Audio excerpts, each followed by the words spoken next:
meet that baby, Sylvia. Yeah, congratulations. And of course, we will continue to cover the passing of Reverend Jackson. We'll see you at 4, and then digital show right now. Next stop, Sherry. Time of conversation here. I'm going to be with you through 4 p.m. and we have a ton of things to get through. It truly is a jam-packed show today, and you can probably guess what we'll spend quite a bit of our time talking about, and that is this morning we lost an icon from the civil rights movement who called Chicago home for many years. We wouldn't have enough time here to fully sum up the life and legacy of the Reverend Jesse Louis Jackson, but we've called in some important figures who knew him well to do this moment justice, this very important moment in history. So in our first hour, we have Bishop Tavis Grant, the second, who's going to be joining me. He is the senior pastor of the Greater First of the Northwest in East Chicago, Indiana. He served as the national field director for Rainbow Push for many, many years. In fact, the first time that I sat down with Reverend Jackson for an interview about 16 years ago, Bishop Tavis Grant was right there by his side. And also we have a conversation that we're going to have about truck bottlenecks. We have a few other things that we're going to be getting to throughout this hour, but we'll be talking about truck bottlenecks in our area and some of the legislation that is in the works to keep us from enduring that type of pain when we're out and about and traveling throughout the area. We're going to have Paris Schutz, who's going to be coming up, he's in his second night tonight of debate. So he's going to give us a preview. Tonight, I believe, we'll have the Cook County Board president candidates, okay? This has been very quickly became a very heated matchup. So it should be a very interesting debate tonight. Last night he had the Senate candidates who were in. So we're moving through the week, and he's going to come up to preview this second night of debates. We also have this afternoon, though, Pastor Ira Ackery, who is joining me now. He is the pastor of Greater St. John Bible Church of Chicago's West Side, been there for 35 years, and we see him as an advocate. We see him as a civil rights a civil rights fighter in his own right, and I'm honored to have him here now to, again, really try to do justice to this moment that we're in after losing the one and only Reverend Jesse Jackson. Thank you so much for your time, Pastor Ackery. Thank you so much for having me. I want you to take me back in time to when you first met Reverend Jackson. What got the two of you all together? What brought the two of you all into each other's paths? One day I was visiting Rainbow Push, and I was just amazed how I was able to get access to Reverend Jesse Jackson. The place was packed. It was in 1999. And ironically, I was able to get inside of his office, and I was blown away. I said, Reverend Jackson, I'm just so shocked that I was able to reach you like this. He said, I don't know why you so surprised. The door and the line to service has always been very short. And I was just amazed. And from that point, he took me in and made me a part of his ministers division. Eventually, I became the president of Rainbow Push West. And I'm just excited to have had the privilege to be a part of one of his many people that he has mentored and trained and coached. Reverend Jackson is a long distance runner in the truest sense. Not just in endurance, but in impact and in influence and imprint, because he has just shaped so many people right here at home. Father Flager, Reverend Marshall Hatch, Reverend James Meeks, Reverend Donald Parson, Reverend Jeanette Wilson across the country. You can think of Judge, you think of the judge, one of the great judges, can't think of his name right now. And then you got Reverend Jamal Bryant, Reverend Freddie Haynes, who led our organization for a short period of time. Reverend Jackson has trained so many. I'm blessed to have been personally mentored by him. I've marched with him. I've protested with him. I traveled the country with him. I've witnessed his relentless work at the man. The man gets up at 4:30 in the morning, doing interviews, doing writing, and he's going to meetings and meeting with board executives. It's amazing to have had a personality and a giant like him in our midst. He's trained leaders in the streets, in the struggle, and in the sacred work of serving people. It's been a joy. Yeah. What went through your mind this morning when you found out that he had passed? Man, I was actually speechless because Reverend Jackson is like family. I got a call at 4 o'clock this morning. The phone was just ringing off the hook. I got emails. I knew something was wrong. And then I got on the line and they told me that Rev had passed. And I just thought about how the world just lost this icon right away. See, here's the deal. What people don't understand is Jackson, even when he was sick, his mind was still intact. He just had physical challenges. Yeah. So we still could tap into his wisdom many of the 4 or 5 years of enhanced sickness. But to have him gone completely, it's a big loss because he's the person who knows the political landscape. Even right now, we miss him. There's nowhere in the world that Trump would have been able to have Barack Obama and Michelle being depicted online as apes and not have Reverend Jesse Jackson speak up and really just undress him about that kind of reckless behavior from the most powerful man on the planet.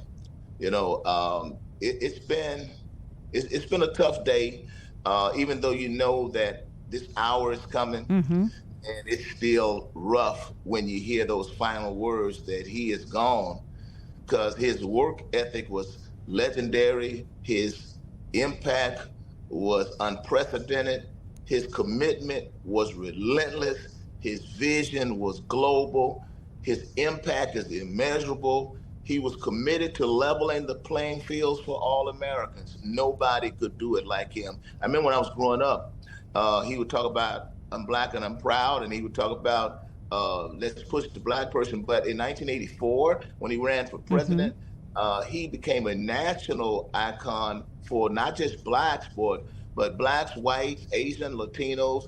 He really built a national, really, rainbow coalition. Right. I mean, that's really what it was all about. That was the rainbow, is that it transcended generations, it transcended race, ethnicity, all of those things. Was there a particular fight, a particular topic that you said no one else but a Jesse Jackson could have spoken to create change? Well, I'm just so privileged that we had his presence and his influence in some serious fights that we had here in Chicago. We marched together. I can even send you some pictures later when Laquan McDonald, when that video was released and everybody was up in arms and everybody was going crazy. Reverend Jesse Jackson, he had a lot of influence on helping us continue to fight and advocate for police reform. Reverend Jesse Jackson was here in 2017 on the West Side when Betty Jones, a grandmother, was gunned down by a police officer. He was here making that case to make sure that the family could get justice. Reverend Jesse Jackson, he has been fighting for voters' rights. He has personally registered more than any person in American history. And we are very grateful for that kind of work that he has given our community and our country. He is certainly one of the greatest Americans to ever walk the face of the earth because of his commitment to leveling the playing field economically and educationally for all of humanity. That's Reverend Jesse Jackson. You know, you talked about a couple of things that I would like you to expound on a little bit more. Are you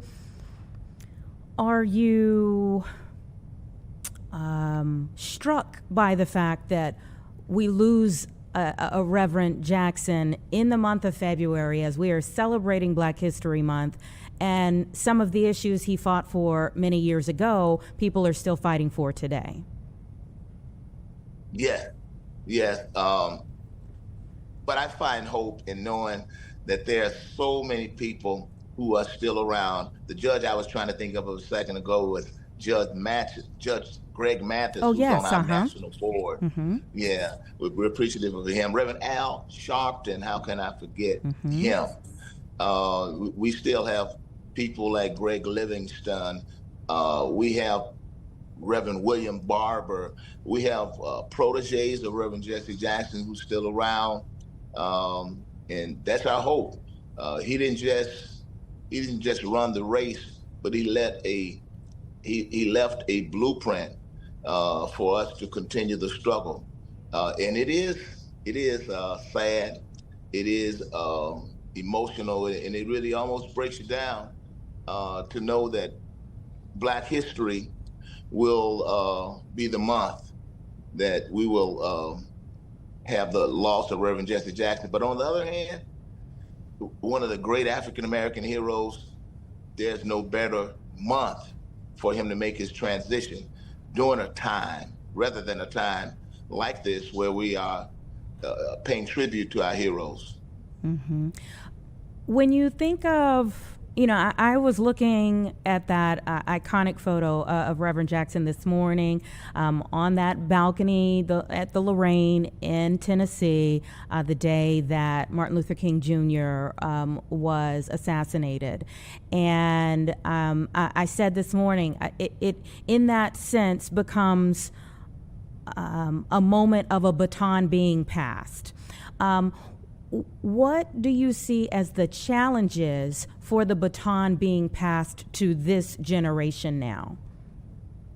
Well, I don't think there would be, we don't have a leader that will have monolithic leadership where he's the premier leader of the African-American community. I think you'll see Reverend Sharpton, you will see people like William Barber, you will see Cornel West, you will see other people continue to rise. I don't think we will ever have another one person leading the civil rights movement. The world is too broad, and it's too big, and there's too many venues that you got to communicate in. Some of our younger people will rise up. When you look at even locally, you look at Sierra Bates Chamberlain. That's a young person. When you look at our Mayor Brandon Johnson, a young man in his late 40s, who is also a protege of Reverend Jesse Jackson. Sure. I think many of the leaders will be coming from a variety of institutions, churches, political leaders, schools, business people. I think there's a new model that is being erected, and there will not be a person who will receive the baton. It's just not going to happen like that. Yeah. You mentioned Mayor Johnson. He put out a statement first thing this morning. It said, "I am devastated to lose my mentor, my friend, Reverend Jesse Jackson Sr. My heart and prayers are with his devoted family, his wife Jacqueline, their children, their grandchildren. We honor him and his hard-earned legacy as a freedom fighter, philosopher, faithful shepherd of his family and community here in Chicago." And you've spoken to some of the things here locally. I mean, when we think about Jesse Jackson, and this is why it takes a while, and why I said even 3 hours couldn't probably get through his full legacy. When we think about Jesse Jackson, we do have to look from an international perspective of his impact, his national impact, and then also here on the city of Chicago. It is amazing.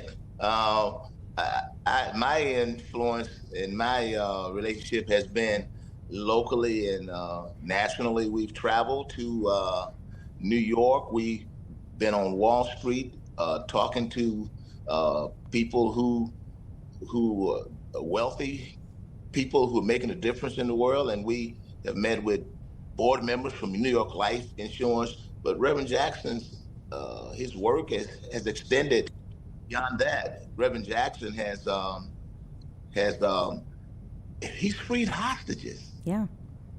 He's freed hostages. He's done some enormous work, just speaking truth to power locally, nationally, but also going across the globe, making sure that others in other countries are getting the right and getting access to democracy.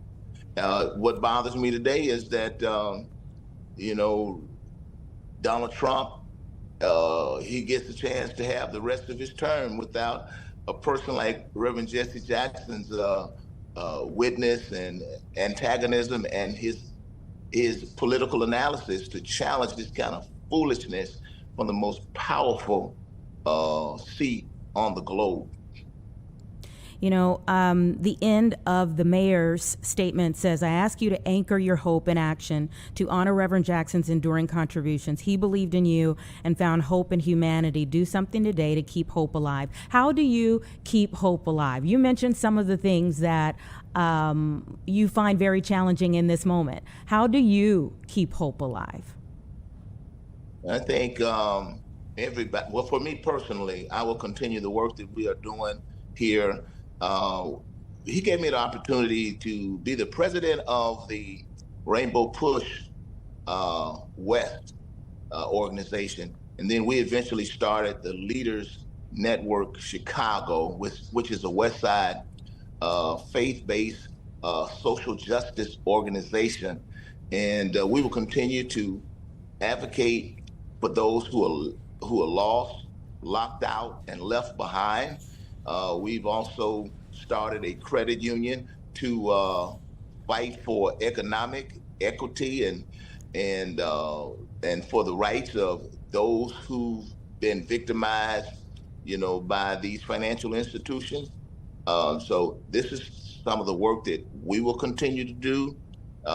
We will continue to speak truth to power and advocate for a level playing field educationally and economically. We cannot stop. And we'll also continue to urge other people to get engaged, get involved in organizations. Organizations like Rainbow Push Coalition under the new leader, Jonathan Jackson, is a hard worker. He was trained and developed by his father. He's good with people. He knows how to empower others. And you have the National Urban League. You have the NAACP. There are many organizations around it. Join a civil rights organization, because after all of the work that we have done, we still have a lot of work to do. We have had multiple phases of our Freedom Symphony here in America. The first phase was when we abolished slavery in 1865. And then you have the right to vote and securing civil rights legislation. But now this phase is getting access to capital, because you can be free and still not equal. And so we must still fight. Reverend Jesse Jackson has laid the foundation for us to build on, but we have a long way to go. I think that's an important way to leave this conversation. Thank you for your work. You are a part of the legacy, and we're so grateful for all that you've done for the city of Chicago and throughout the world, because I know you've done a lot overseas as well. So thank you, and thank you for your time, of course, spending this moment of, speaking about the life and legacy of Reverend Jackson with me. That's right. And let me just also encourage those of us who are my age and who have these young children, grandchildren coming along, share Reverend Jesse Jackson's legacy with your children. I'm glad I got a chance to take my daughter to Rainbow Push many years ago. She's 33 now. My son is 36 now, but they went there when they were 7 and 10 years old. And Reverend Jackson told me, good job, because your children will forget or tear up some of the toys you buy them, but they will always hold on to the lessons and the places you take them. Very true. Very true. Clearly a wise man. Thank you so much again for your time. I appreciate it. Thank you so much. All right, you take care. It's 1:20, everyone. And again, we are going to speak extensively about Reverend Jackson today. But coming up after the break, we're going to move our conversation forward. We'll come back around to that big talker today. But we're going to move our conversation here on Chicago Live forward with our political reporter, Paris Schutz. He is here in Studio 32, just walked in, and he's got a big night ahead of him. So stay right where you are. Give us 2 minutes, and we're going to bring him in to talk about the next phase of debates tonight.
Welcome back, everyone. 1:23 right now. Paris Schutz in the house, and boy, you've got a busy week. It's a busy week of preparation, and just to make sure that we're asking the right questions of these candidates, and we're getting past the slogans and talking points, and trying to just have them delineate who they are and give a clear choice to viewers and voters when we go to the primary. And so each night you're featuring a different race that people should have their eyes on, and we'll talk maybe a little bit more about why these are important, but let's start with last night. How did it go? Well, I think debates are always tough because you want to get candidates off of their slogans and talking points, and they use the debate.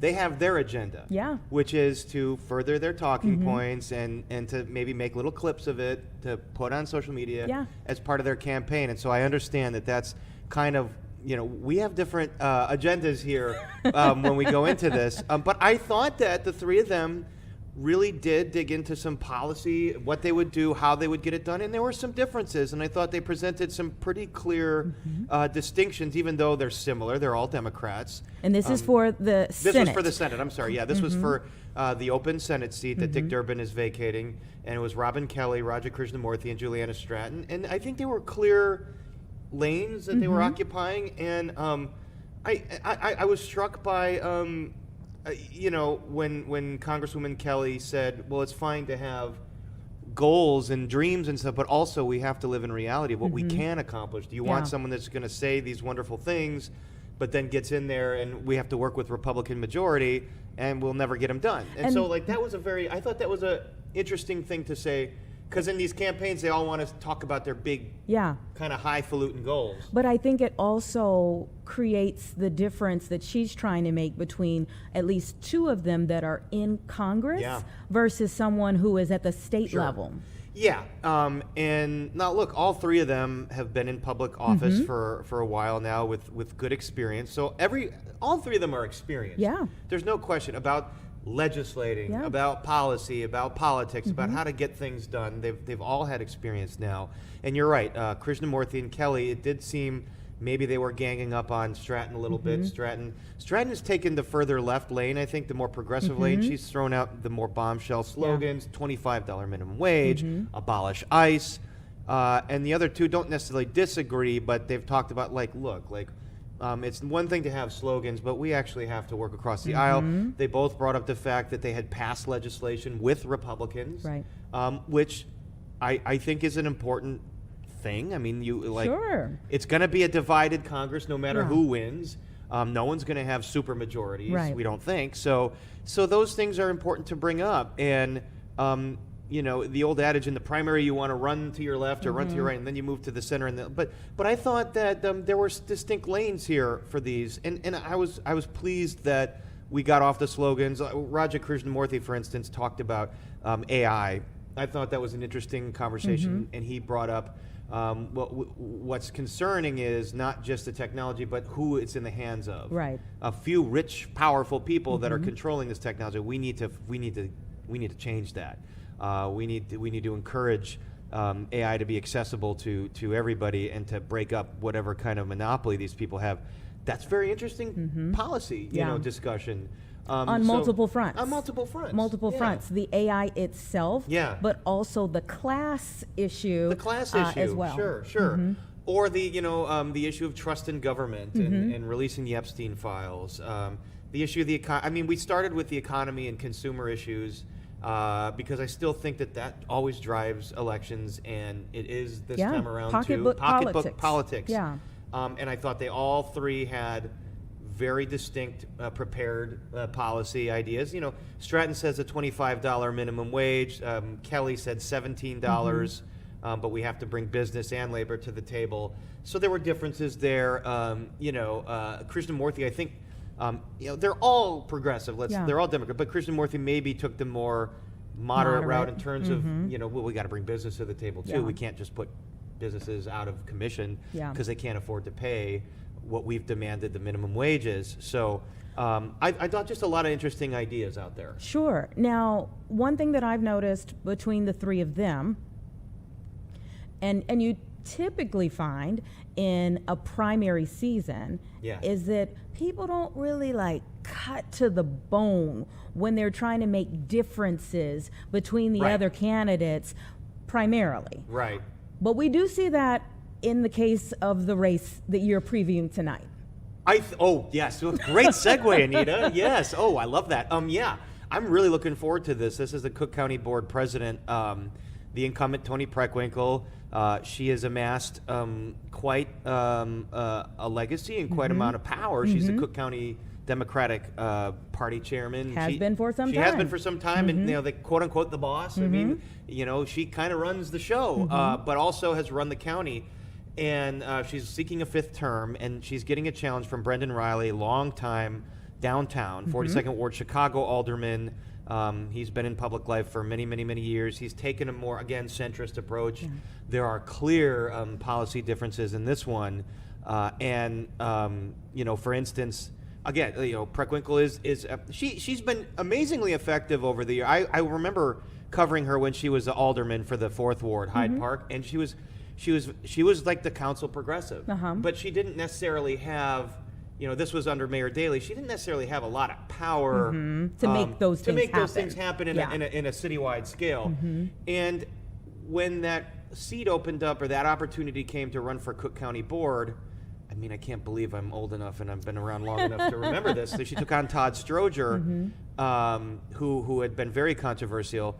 She was able to build up a massive amount of power. I mean, that board, she comes into that board with longtime people there, and she tamed them. I mean, they were right on board with what she wanted to do.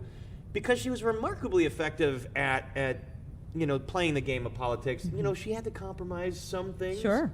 She was very closely aligned with Joe Barrios, who was the former Cook County assessor, who had all kinds of controversy in the way he ran the assessment. And that's why we have Fritz Kagi now. Yeah, that's coming tomorrow. So there were, like, the fascinating thing about her is, like, there were little areas where she kind of cut some deals. She compromised some of those progressive values a little bit, but it was a calculation to keep her eye on the bigger picture and to get progressive things accomplished, while understanding you had to play the game. You had to partner up with sometimes people that might be a little unsavory or you didn't agree with 100. But, like, her big things were getting the county finances in order. It had been a wreck. It had been a mess. And the pension systems in the county are better than the city and state. Reducing the jail population was a huge goal of hers. That has happened. Now, that's controversial. And Brendan Riley has a different approach. It's like, but now you have a lot of people on electronic monitoring, or you have people that are reoffending and stuff like that. And that has become a flashpoint. But those were always those progressive goals of Preckwinkle, those big goals. She kept her eye on the ball, and then she played the game of politics and alliances to make sure she had the power to enact those things. So I think it's a fascinating political career. But what Riley has said is, like, and he agrees, she has had quite a legacy, but she stuck around too long. Those are his. That's why he's running. And on things like immigration enforcement, they differ. He wants some cooperation. She wants none. Right. On criminal justice, like we said, he thinks that it's gone too far in terms of reducing the jail population and relying on electronic monitoring, which we know now, I think, has been broken. I mean, it's a broken system because the sheriff gave it up. It's under the Cook County chief judge, who has no way to really, like, enforce it, and this is a huge problem. And one more thing, Cook County property taxes, this whole fiasco over the last several months with getting the bills out late. A lot of it is blamed on this contract with this company, Tyler Technologies, which she signed. Correct. She brought them Wasn't in. her idea, but she signed off on it. She signed off on it, and to modernize the system. It was supposed to, like, get it all, get everything computerized and modernized so that property tax values bills could be sent out quickly and efficiently, and the opposite happened. And he's really been hammering her on that. So I'm going to be interested to see her response to that. They have outright attack ads. Yeah.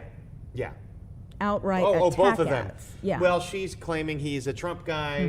He's claiming she's totally blown it on the property tax issue, on criminal justice. And so the Trump thing is interesting because, that tower, the Trump Tower, is in his ward. And I do remember that he was pushing actually to remove Trump's name from the tower.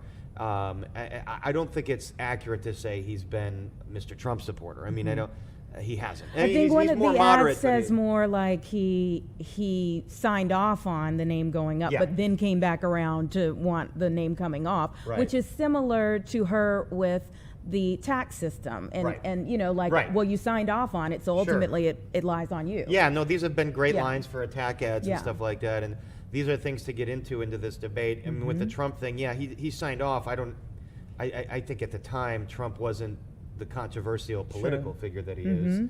I mean, he never wasn't without some controversy, we know. But I remember that whole fight too over building that tower, and Trump wanted to put his name on it, and they acquiesced. I mean, it was the mayor and it was alders, and then they tried after the fact to remove his name when he became more of a political figure, and he's, I mean, I think what changed here in Chicago was how Trump built his political brand on attacking Obama's residency, the birther conspiracy. Correct. Which, let's be honest, that is a totally racist. Debunked multiple times. But it's playing up race fears and stuff like that. And so that was very ugly. And Obama, a son of Chicago, I think that got everybody activated to say, like, all right, now we're against Trump. At the time, if this big TV star developer wants to come build a tower, a tall tower in your ward, the politics of it are, you don't want to be against it, But the fact that if you look around, there aren't any other names. Right. And they passed a law basically outlawing that for the future. So Trump is grandfathered in. So it was after the fact. It was too little too late, basically, to get that name off of there. I mean, I think a lot of architectural folks found it off-putting because it was gaudy, not because of who Trump is, but just the whole thing is just super gaudy. And Chicago has this proud tradition of like architecture and not being gaudy. I mean, Chicago and Brendan Riley's been part of this too. Is like they have fought against like electronic billboards and stuff. Like they're like, we do not want to be another Times Square. Yeah. Like they've made a big deal about Times Square is trashy and Chicago is classy. We're not that. But I think you can look at that big giant Trump name as gaudy and kind of against Chicago's kind of architectural norms. Yeah. So that'll be an interesting thing to get into. I mean, it's not, and Riley has supported more cooperation with ICE agents on criminals, which is a more conservative position in the city of Chicago. And so they're going to differ very, very hard. I'd be interested to see if he has changed some of his platform on that, because he came out with this before Operation Midway Blitz had really kind of just roiled Chicago and the chaos that caused and how poorly run that was. Yeah. Maybe he's changed. I don't know. But I think she's really struck a nerve with that line of attack and kind of trying to tie him to Trump. His job tonight, I think, is going to try to like maybe shed that association and then come after her at the things that he has already attacked her on. She's probably going to lay down like, if Trump is your guy, then Riley's your guy. Yeah. For the political consultants out there, that's a pretty, in a city like Chicago, it doesn't get more red meat than that. It will be very interesting to see if they really go into that. I can't wait to see that. If they lean into that, because there are, even in a democratic city. Well, there are many conservatives. You have many conservatives who might find that he's a Democrat, but speaking their language a little. I think he has appealed to the people in Chicago that vote Republican. He wants those people to vote for him, no doubt. That's a chunk of people, plus the people that might be upset with Kim Foxx, for instance, who was Preckwinkle's protege. I don't know how much I want to go into the past of like, all right, Kim Foxx, did she do a good job? Did she do a bad job? No, because it's not about her. Yeah. But Foxx was, Preckwinkle as someone who was a political kingmaker or queenmaker. Kim Foxx was someone she elevated and she really put there. And Kim Foxx, we know, is a lightning rod. Yeah. But I think, more than Kim, I think the judicial system in Cook County, which isn't necessarily under the control of Preckwinkle or the board president, I would like to hear her take on judges and the decisions they've made, to, like Lawrence Reed, who had 70 prior arrests, who had been out there and allegedly burned. And judges are on the ballot too. And judges are on the ballot. So that's important. Yeah, that is an important lane. Yeah. Okay, so this is night 2. How many nights do you have? So tomorrow we have the Cook County Assessor, Fritz Kagi and Pat Hines. That's going to be another, this clear. People are upset about reassessments. There's a whole lot to that particular race. Lot. It's interesting with Kagi, he came in, we mentioned Joe Barry, he came in saying, I'm taking the corruption out of this. I'm taking the pay for play out of this, and I'm just going to do assessments based on what's fair and what's mathematically correct. Yeah. And people can argue whether he did that or not, but clearly people, businesses, or even some homeowners have looked at it and said, why are my bills double now? What's going on? It's ended up in a lot of similar controversies. But see, that's despite his fight against it in the beginning. But you've got to bring in the property tax revenue somehow, and it's one pot of money, it's one pool, and someone's going to go like this, and someone's going to go like that, and I don't know what the formula is to calculate these things fairly, but that's a tough. Yeah, there's formula. Some big calls for reform right now. So, that'll be another really good race to watch. Again, all of these are really important races to watch. One of the things that I think, adds to the importance of, and I think all elections are important, but one of the things that adds to the importance of these debates that you're having is shining a light on the fact that primaries matter, long before off presidential years matter.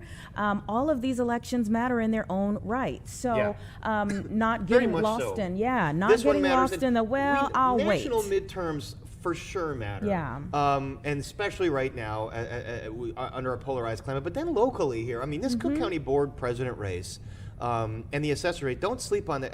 They're important races. Arguably, two offices that affect a lot of aspects of everybody's daily life. Yeah. You know, if you're complaining about crime in the city, well, the Cook County Board president has a lot of policy here that impacts that. Or, you know, the health system, Stroger Hospital, drug overdoses. You know, that's been a big, getting those opioid overdoses down has been a big cause for Preckwinkle. And then your property taxes. And remember, you know, there was a huge firestorm years ago when Preckwinkle tried to, she had enacted the sugary beverage tax. And then, you know, really it was the soda industry and the beverage industry that fought hard against it, and eventually they had gotten it repealed. But I just remember that was like the #1 water cooler conversation for everybody, whether you paid attention to politics or not. And people were like, oh, I think it's a great idea. Those drinks are poison, and we should tax that stuff. If we need revenue, what a great idea to get revenue and not hurt people. The opinions were strong on either side. And other people saying, oh, that's a horrible idea. Yeah, and still to this day. So, like, these offices might seem obscure, and county government is something I feel like over the years we've covered less and less as we've had less resources to cover everything. But I find it fascinating because the forest preserves is another thing they control. I love the forest preserves. The people don't really think a lot about. I mean, you go out and enjoy them, but you go out and really enjoy think them. about, You have picnics in them. You go walk your dog in them. You go throw a football in them. You go biking on the trails. You go running. Maybe we take this for granted, and so like there's so many different aspects of our life in Chicago and the county that touch this office. So that's why I really think I would love for people to pay attention to this. So we watch tonight tonight again at for the 6 p.m. Chicago Report. 6 p.m. Right after the 5 o'clock news. And I have not seen the two of them in a televised debate anywhere else. Correct me if I'm wrong. I don't know for sure, but Together. It's going to be great. It's going to be great. It's going to be great. Thank you, Paris. You got it, You're Anita. great. We appreciate you too. coming up, spending a little time with us here on Chicago Live on your very busy day and week. And yours too, and everybody's. Busy day today too for Reverend Jackson. And very much so. And before we go, I know you wanted to kind of speak to your history of connecting with him through journalism here in the city. I just from a political reporter's perspective, and I'm late in the game on his life and legacy, but this is a man who negotiated hostage deals, who advised presidents, who was center of the civil rights movement. But I was always struck that he never took his eye off the ball in Chicago. And one of the stories I covered was this fight to have Cook County jail inmates have access to phone calls because there were pay phones in there. And he went and testified in front of the board. So there was no issue too small for him when it came to the cause of lifting the marginalized up civil rights. And Rainbow Push is an organization that you know, it is a rainbow organization. I mean, they have whether it's Latino, Asian American, anybody. You know, it's about civil rights. It's about individual rights. I think that I don't want to gloss over. He was a controversial figure to some. Sure. He was I an think imperfect human being. anyone who is pushing for these things would be a controversial figure, and a lot of the backlash on him came because people felt that he had utilized his status and the push to, you know, get jobs for his kids or something, hooked him up. And the response I have to that is, did Joe Kennedy do that for the Kennedys? Yes. I mean, right or wrong, there's kind of a history in America of these American families, these prominent American families that were prominent in movements, that were prominent in politics, that also did that. So this is a part of America. This is a part of Americana. And so when I got to interview him, I was always just like, I can't believe I'm just talking to you like, you know, we're shooting the breeze on Reverend King and civil rights, and it didn't matter who you were. He loved to talk about that, and in his later years became a very kind of humble and gentle guy. But he really loved local media. Oh, absolutely. He loved local media. Did. He really involved himself in that, and those I think a lot of local reporters, many here, everywhere throughout the country, did many stories because Reverend Jackson helped them. Reverend Jackson and Rainbow Push stories, and so he's for America, but he was also a Chicago icon, and that's how I remember him. I remember Absolutely. the pictures of him at the Bears Super Bowl in '85, wearing the Bears sweater. He Yeah. was he fought. He for, loved Chicago. He fought for an Ernie Banks statue Loved outside Chicago. Wrigley. So he was Yeah. in Chicago. He was born in South Carolina, but Yeah. he was core to Chicago. It's an amazing history. And Abby Phillip at CNN wrote a really interesting. She book did. about You know, it. many of us have known that he was in his final Right, days. of course. You know, for quite some time. So her book is just on time. Right.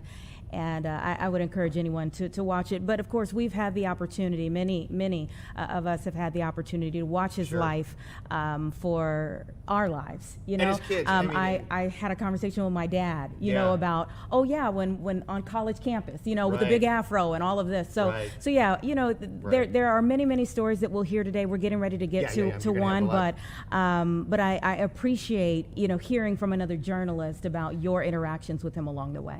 It was always welcoming at Rainbow Push when we were covering anything. They loved the coverage. They Yeah. loved the local media. The people were wonderful. His family has always been, you know, Congressman Jonathan Jackson Yeah. reaches out to me all the time. Yeah. Because the Jacksons love to And- talk and be interviewed, and so his it's Santita Jackson, Yeah. who had amazing history on her own. She's a political commentator, but had sung with. She's classically trained vocalist. Sang Beautiful with voice. Roberta Flack. Yeah. So it's a fascinating family, and I know you will have a lot of great Yeah. interviews coming up on it. Yeah, our thoughts and prayers are certainly with them. Beautiful family indeed. It's 1:45, everybody. Give us 2 minutes and we'll be right back. All right.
Okay, welcome back, everyone. It's 1:48 right now. Want to get you to our next conversation here.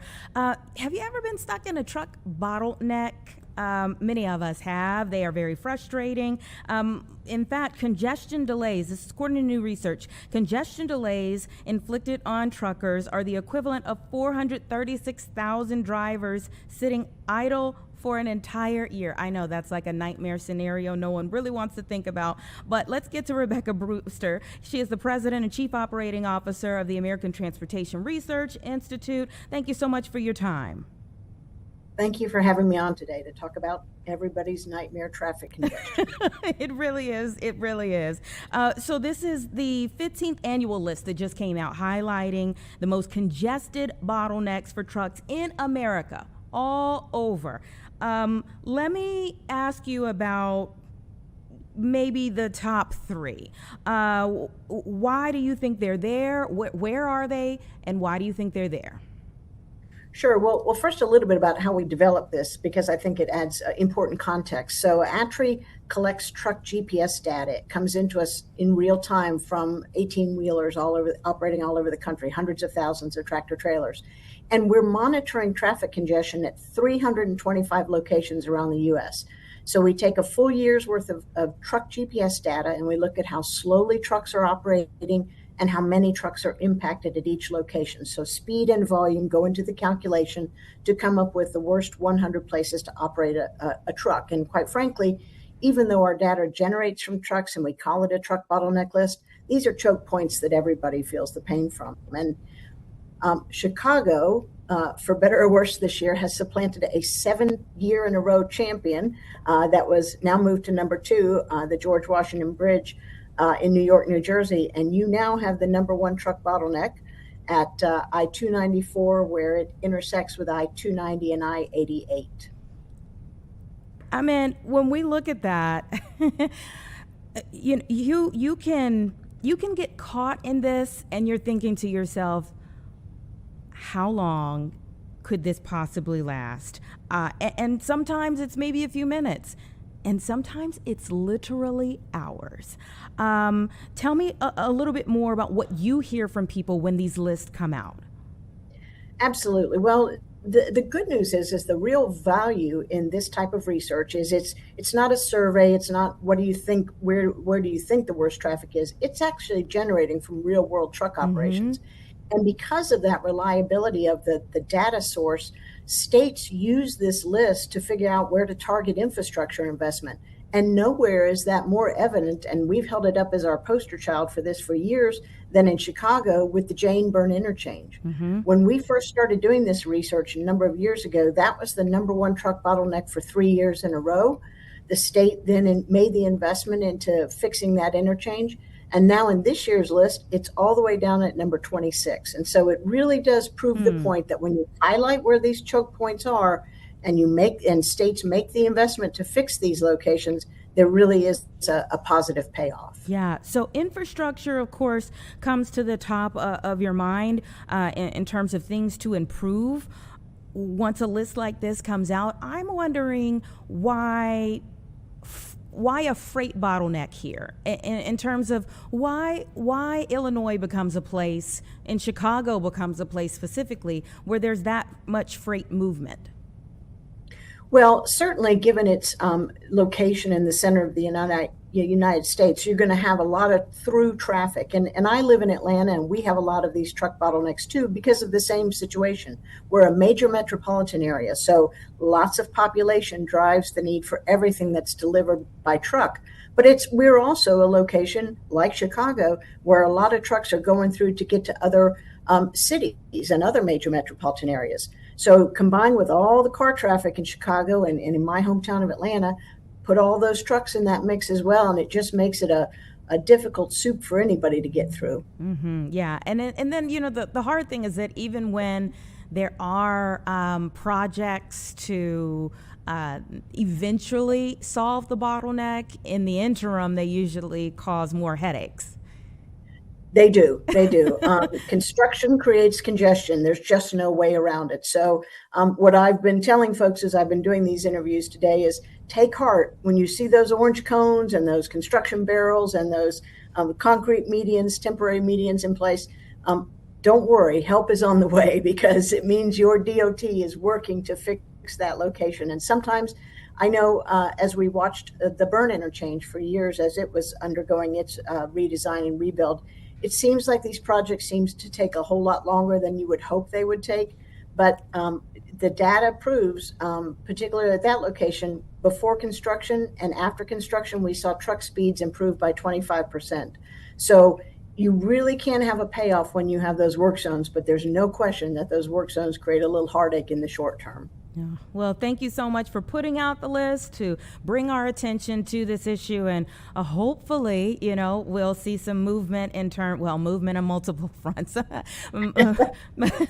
movement in terms of policy to get something done in the end, but also just moving on the road. We don't like these bottlenecks. Thank you. Thanks so much. Okay, take care. It's 1:54, everyone. We're a little behind what we had planned in terms of our schedule. Give us 2 minutes, so we're going to go ahead and bring in our next guest that we were hoping to get to just a few moments ago.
.156 now, and we take you back to the big talker of the day, which is the passing of a civil rights icon, Reverend Jesse Lewis Jackson.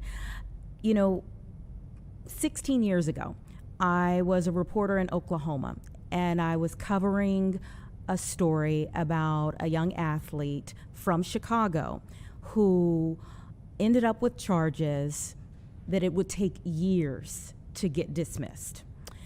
His life was changed forever. And in that time of a Chicago-born athlete facing those very, very tough charges in Oklahoma, in walks Reverend Jesse Jackson with Bishop Tavis Grant by his side. And so it really is an honor that Bishop Grant would join me now in this moment that we memorialize such a giant who, again, you served so long by his side. Thank you so much for your time. Thank you for the opportunity. Absolutely. And of course, you just never know how life works, that I would meet the two of you all then in that moment for that young man. And here we are 16 years later. I never would have thought that I would be in Chicago, never expected to be here. And of course, even in the last few days, we didn't know, no man knows the day nor the hour, that Reverend Jackson would take his last breath this morning. What went through your mind when you heard the news? Well, there's never been a time in my life until this morning that Jesse Jackson wasn't somewhere in the world trying to make the world a better place. The young man that you mentioned called me this morning, and I've received so many calls from around the country and some around the world, people who are reflecting and recognizing his absence. Though his voice is silent, his spirit still reverberates around the world, because just as it was in Oklahoma, so many, whether it is workers who needed their jobs, or homeowners that couldn't lose their homes, or hostages. I've served with Reverend Jackson in setting so many people free, and literally some have say that we've accumulated well over 20,000 miles in marching across America. What a tremendous gift and what a tremendous opportunity and responsibility we have to keep his memory and legacy alive. You know, one of the things that I found endearing was how he treated every fight, you know, the fight for the hostages, the same as the fight for something that was maybe a local issue, both those international issues and a local issue that maybe someone, especially as they ascend through society to more popularity, more notoriety, may have overlooked. No day was the same. It started early and ended late, but in between there was always the tug and pull of freedom, of opportunity, of chance, whether it was a college student that could not pay their tuition or a common person who could not pay their medical bills or someone who just needed a door opened. When you called Jesse Jackson, you were assured that you would get results. And over again, so many with so much, and yet, believe it or not, just not enough time to do everything that he had purposed to do. But he did so much and left so much behind. It's a heavy lift, but each of us in one way or another can make it happen. Mm-hmm. Yeah, that is the enduring legacy for sure. You were the national field director for many years for Rainbow Push. Was there ever a particular fight that you were like, I'm not so sure we're going to be able to move the needle on, that you ended up being able to? Well, there were so many. When you mentioned Oklahoma, Darrell was a product of the south side of Chicago. He was a protege of Derrick Rose. He was on his way to the NBA in either the first or second round as a draft from Oklahoma State University. He, unfortunately, in the first round was found guilty, had to register as a sex offender. 6 months into his time of serving, T. Boone Pickens, a multi-billionaire in the oil industry, read the story of Reverend Jackson and I being there in Oklahoma. He funded at $250,000 the appeal for Darrell to go all the way to the Oklahoma Supreme Court, and the court overturned his sentence and set him free. We, prior to that, were preparing to find ways to reconnect him with his family and his community, his, at that time, 4-year-old daughter, and to now see him with a promising career in the music industry. It is just one of many, many, many stories that it appears as if when Reverend Jackson was pressed against a wall or at a dead end, somehow, some way, he proved over and over again, God will make a way. And that has been the unrelenting spirit of Jesse Jackson, never, ever willing to take no for an answer. Yeah, and it does my heart well that you knew that name right off the top of your head. I mean, we did not speak before this interview. I just talked about the fact, you know, I gave an overview of Oklahoma, and you immediately knew the name of that young man. And that's what I'm talking about. For the many fights that you all took on across the country, you all knew the individuals. You got to know them so well that those names stay with you. The details stay with you over time. You know, I've been since 1980. I am a original Push Excel student. Push Excel was started by Reverend Jackson to highlight community service, scholastic achievement, and preparing for the future. And at the Resinore High School was this overwhelming African-American man with the largest afro I'd seen in the world telling me I am somebody. And since 1980 until now, I've taken up that cause and that challenge. And though in the midst of it, one of the things, the indelible marks that he has left is the intangible dynamic of the personal touch. He taught us, he imposed upon us, and left with us this sense of meaning, regardless of your difference, your nationality, your creed, religion, or political preference. The value of you as a human. It's Push United to serve humanity. You as a human matter, and that is the highest quality we could have in life, considering even now with the political discord that we have all over the country. Reverend Jesse Jackson chose to build walls, not build walls, but build bridges. Build bridges and not build walls. And he has been indeed a generational bridge builder. For sure. And when we speak of generational bridge building, I can't let you go without you talking about that can that's sitting right next to you. It draws our eyes to it right now. Jackson 84 and 88 has yet to be studied. Actually, there were a group of professors, some of them from the University of Chicago, created something called the Jackson Doctrine. And in many respects, what we see in the political discourse, there would have never been a Barack Obama.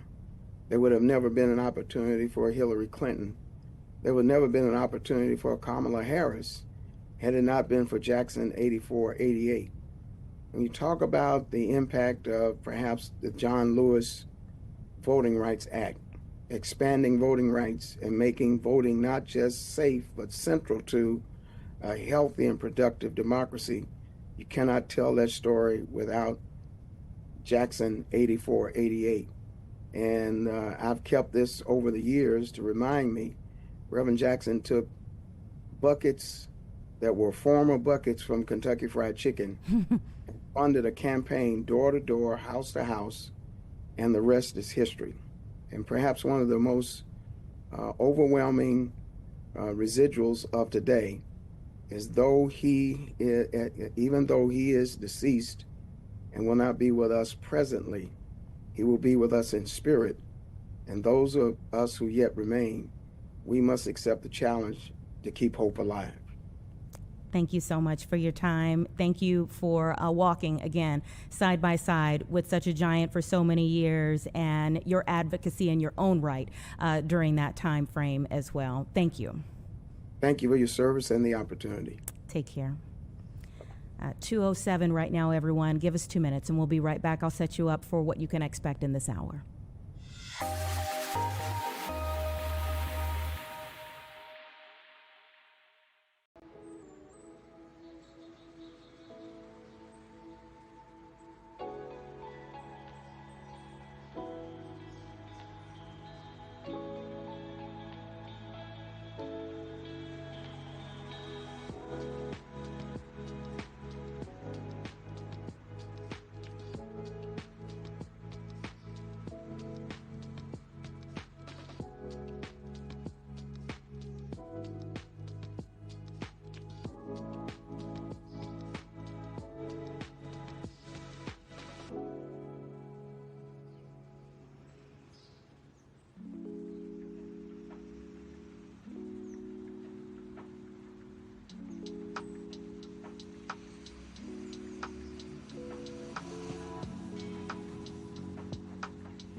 right, everyone, welcome back here to our 2 o'clock hour now of Chicago Live. We have a lot that we have jam-packed into the show today. So let me just tell you a little bit about our 2 o'clock hour here. And I do believe that some things are moving even as I'm speaking.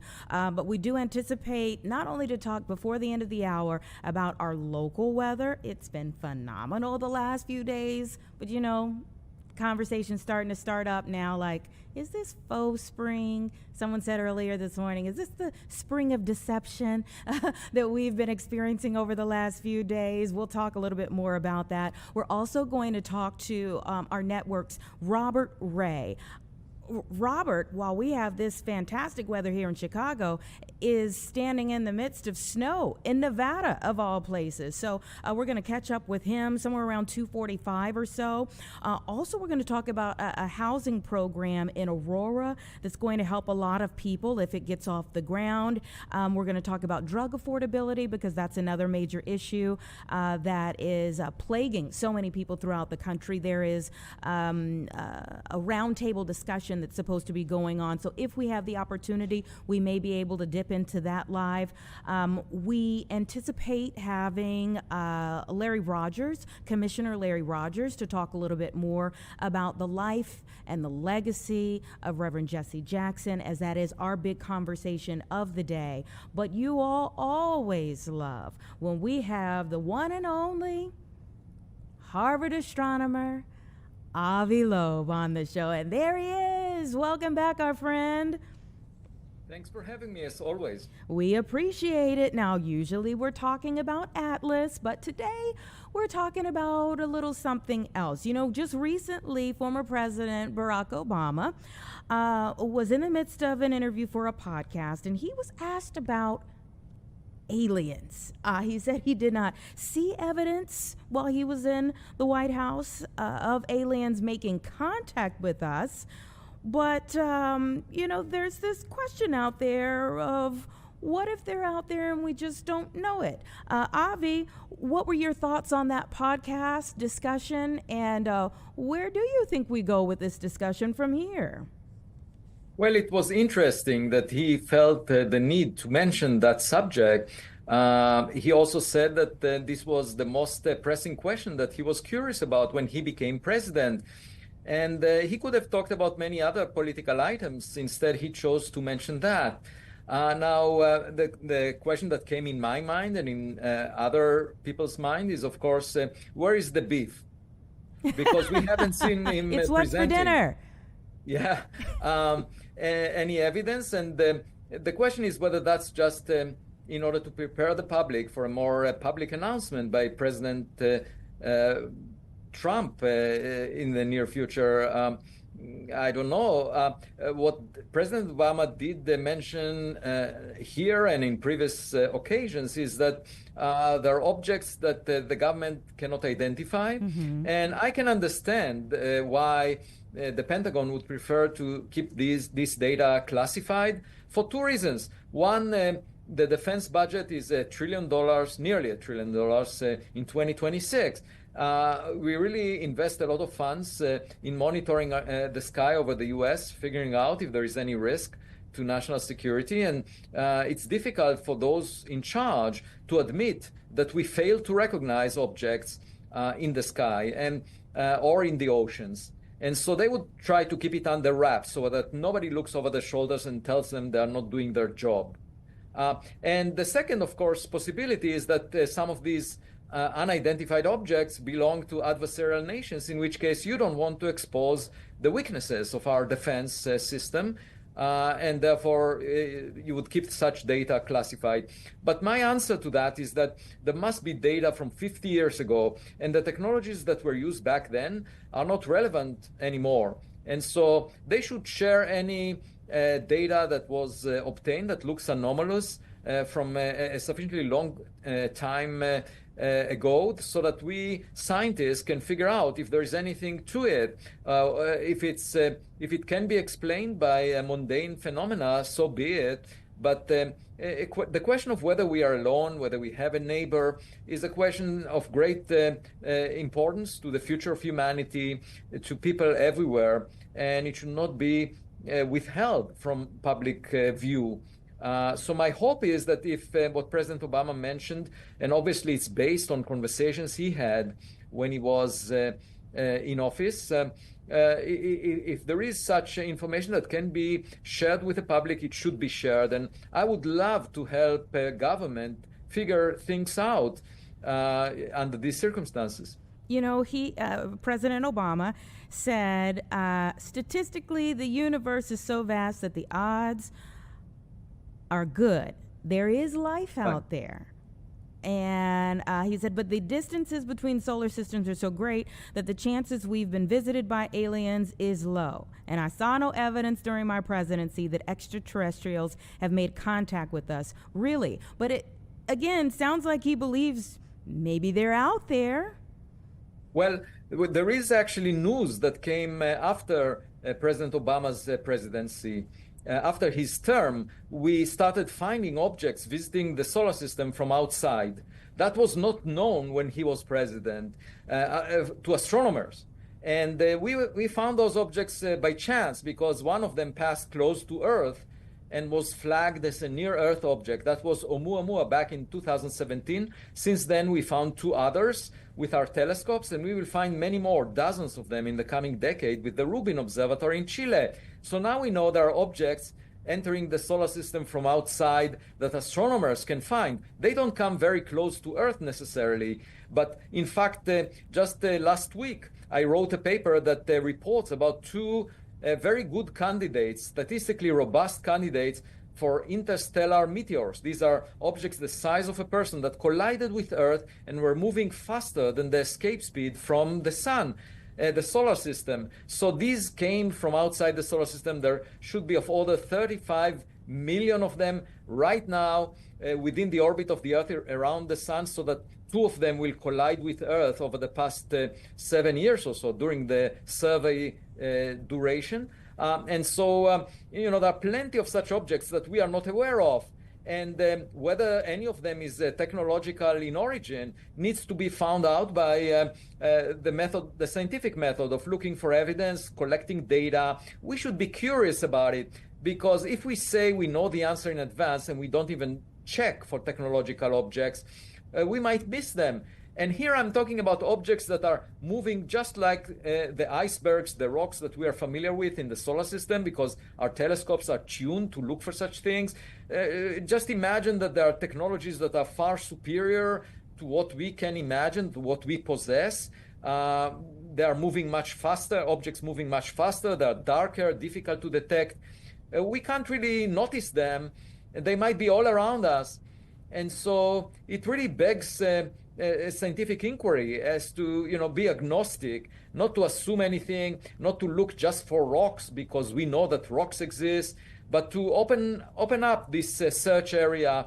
And it may well be that the US government was the first to notice anomalies because they monitor the sky all the time, unlike astronomers that are focused on very far away objects. And it's possible that the government noticed things that are anomalous just because by chance they happen to see them. And I would love to know what they found that looks strange. But I do think we need to address this subject seriously because, the common folklore is that we humans came out of a soup of chemicals on early Earth. We started as a soup of chemicals that eventually ended up in us. And the same soup of chemicals is likely to exist around billions of planets similar to Earth around other stars. We know that. And so that's also part of the folklore. And so you just put these facts together, you realize that most stars formed billions of years before the sun, most stars. So they had a head start relative to us. Any civilization that developed there, similar to us, they must have had much more science and technology than we did. And of course, there might be very primitive civilizations that basically were engaged in conflicts and wasted all their resources on killing each other on their planet. But there could have been also some more intelligent students in the class of civilizations out there that managed to venture into space. And those are the ones that we might find in our backyard. just because they are curious whether the solar system has resources for them. They want to figure out what happens on Earth. Who knows what their motivations are, but we have the duty as scientists to check who is in our backyard, and just dismissing that notion makes no sense. I completely agree with former President Obama that it's very likely that we are not at the top of the food chain in the Milky Way galaxy. You know, he says that they're not being kept in Area 51, which of course is the like top secret Cold War area test site that has been the subject of so much controversy over the years. So it kind of begs to or points back to your point that they could be anywhere. They could be doing anything. I mean. I mean, in my mind, the Area 51 is most likely a place where new technologies are being tested by the Department of War, and obviously citizens nearby would notice unusual things. But these are human-made technologies, you know, that are ahead of their time. However, if there is another civilization that is that produces technologies far in our future, you know, that these kinds of objects would appear very different than the ones that we can produce. We can easily tell the difference.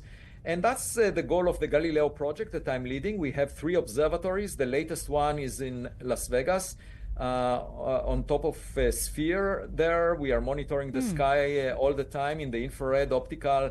We have 2 other units that allow us to do triangulation and figure out distances to objects, velocities, accelerations of objects, so that we can tell if they are human-made or maybe represent technologies that go outside the performance envelope of human-made craft. And so we are approaching it scientifically. I very much hope that we can easily partner with the Pentagon just to allow them access to the same technologies that we develop for the purpose of defending the nation.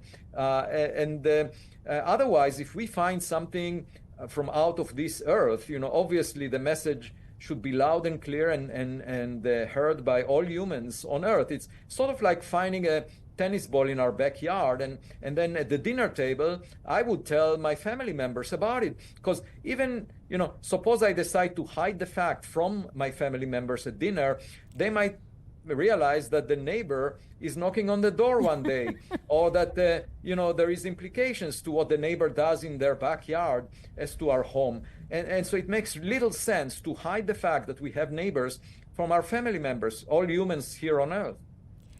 Which leads to my next question, which is, do you think it's like this, that documentary, the Age of Disclosure, do you think that's what's pushing or really creating so much buzz around these types of conversations right now?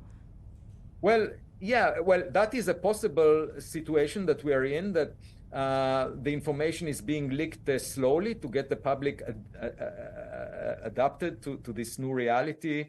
But whether it's that reality or a different one depends on what lies behind it. If there is really information, evidence, materials that the government collected that indicate beyond any doubt non-human intelligence, if there is something like that, then of course it might be the approach that they are taking in order not to shock the public and to slowly make it an acceptable notion that will not create too much panic, and the financial markets will not collapse because people keep hearing about it and slowly they get used to the idea. It may well be that that's part of a bigger plan. On the other hand, it may also be that we don't know much. The government doesn't really have any evidence, and of course there are objects that the intelligence agencies cannot identify because they're not doing their job properly. They barely noticed the Chinese spy balloon after some citizens complain about it. And so it's possible the government is incompetent and is not performing its duties in terms of protecting the nation, and there are objects in the sky that are not being identified, and these are the UAPs that we talk about. So I don't know which reality we live in, because I haven't seen data that the government has.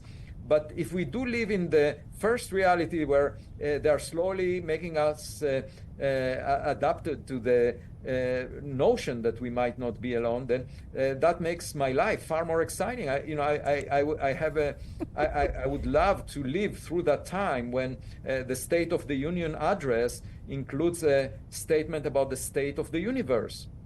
Well, we are coming up on another State of the Union, so don't give up hope. That's kind of the theme of the day. Let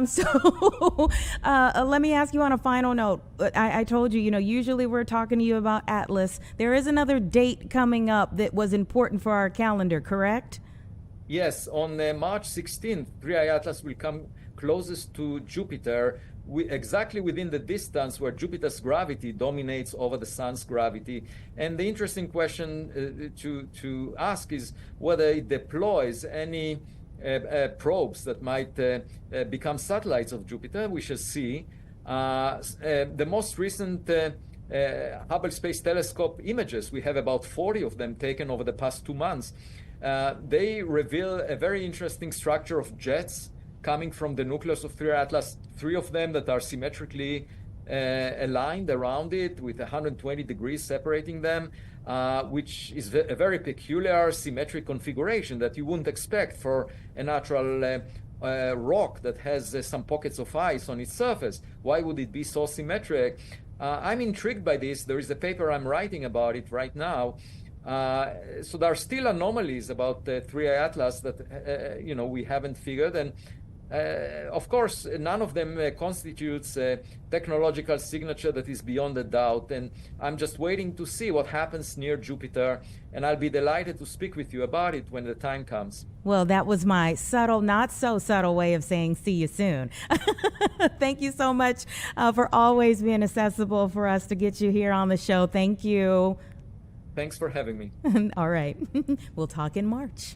2:26, everyone. We're back in 2 minutes.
.228 right now, and we're back to our big story of the day, and that is the passing of the Reverend Jesse Louis Jackson. And one of the things that I think you'll find so often in our stories is how multi-generational they are. I talked at one point in time about getting a picture from my dad a few weeks ago of Reverend Jackson with this huge afro on their college campus and in the early 70s, and yet I still had a story being another generation removed of the times throughout my career that I've encountered him as a journalist. Our next guest has a similar multi-generational story. Cook County Commissioner Larry Rogers is here with me now. Thank you so much for your time. Thank you for having me. As I understand it, your family came up in Push. Tell me a little bit about it. Yes, Reverend Jackson had a profound impact on my family in multiple generations, beginning with my grandmother, Ann Edwards, who turns 99 years old this year. God bless her. She absolutely loves Reverend Jackson and talks often about the impact he had on her and his push for civil rights during an era when she was directly discriminated against and treated unfairly. And what it meant to have someone standing up and fighting for her and others around her who were experiencing injustices. And that transcended into my father and mother, who came up registering voters at Push, my aunt and uncle who worked in the office, and an uncle who was an organist at Push, and then on to my generation. I worked closely with Jesse Jr. and Jonathan, and attended Push events and marched with Push, and my children. Every Thanksgiving we spend Thanksgiving before we enjoy our meals, helping Reverend Jackson and Push feed the homeless and veterans before we sit down and enjoy our family meal. One of the most touching things that I think changed my children's lives was the death by the Chicago Police Department officer Jason Van Dyke here in Chicago of Laquan McDonald. My kids were incensed and wanted to see what they can do and how they could participate in protest. And we went down to Michigan Avenue, and they marched with Reverend Jackson. A fourth generation impacted by a man who was, not just about preaching and pastoring, but it was about action. And they've texted me all day, with stories of how impactful he was in their lives. Mm-hmm. And that is so beautiful, to one, know that it wasn't just the words. Sometimes people can forget words, but the actions that have stayed with them over the years and through your family thread throughout the decades. Mm-hmm. Yes, one of Reverend Jackson's statements was, you cannot be what you cannot see. Mm-hmm. And that's always stuck with me. And I think, again, through his example, through his message, my father became a lawyer. I became a lawyer. I have kids in law school now. It's just sort of something we've reiterated over the years as a family, largely because of Reverend Jackson's example and lessons and teaching the importance of guiding through example and living by example. Mm-hmm. Yeah, and you going into, a governmental role. I'd like for you to speak about how you see the influence of Reverend Jackson, even on that side of things. Sure. Push has always been about uplifting the community, fighting for a voice for the voiceless, making sure that the community is heard, and in working with Reverend Jackson and registering voters, and working with his son, Jesse Jr. and Jonathan and Yusuf, we got active with those activities. They were a large part of my decision to run for public office a little over 20 years ago. Seeing what they had done and were able to do, what Reverend Jackson had done in running for president, not once but twice, again, showing you that it was possible, that you could have a voice, that you could represent your community, that your community needed you. Those were all things that he stood for and inspired me to get involved and to run for public office. Mm-hmm. There's one aspect, one phrase that we all know that I feel remiss if I don't ask each person about today, and that is how you are keeping hope alive. Sure. I think that particularly during Black History Month, for me, his death at this time is symbolic that the torch needs to be passed on to us. We need to continue the fight that he began, over 60 years ago. We are not finished. We are not done. The current administration and what it's done to attack civil rights and the progress that we've made reiterates how important it is not to rest on our laurels, but to keep fighting. One phrase that sticks out to me that Reverend Jackson used to say was, "We are not at the bottom, we are the foundation." And the way he had a way about him with words to uplift people who may feel like they're at the bottom, to show them their strength and power, is something that I think we all need to embrace, and during these particular times, really make sure that we stand up for those who may feel that they're being attacked and may feel they have less opportunity. Those are the very people he fought for, and we need to take up the mantle and fight for them as well. Yeah, the left out, the marginalized, as you even pointed out with your grandmother, the discriminated against. How do you see weaving, having watched such legacies? I mean, your grandmother is one in and of herself, but having watched such legacies, how do you see weaving their work into how you move through being a Cook County commissioner? Well, I think that, it's kind of ironic that when you may have thought we've made significant progress, we see such ridiculous actions by the current administration as making our president, President Barack Obama, and his beautiful wife depicted as apes. To have that coming out of the presidency is a reminder of just how many people, not a majority, but many still view our people. And it's a reminder that the fight is not over. The very things my grandmother, who's now 99 years old, went through then, we still have to know that some people unfortunately perceive us that way and will treat us and mistreat us that way. So we have to still keep that fight going. And as a commissioner, I try to spend my time reaching out to the constituency that voted for me to deal with, to make sure that they have access to government, to make sure that they know the government works for them, and to do my part to fight the fight for property taxes, reductions, and things that they should be entitled to.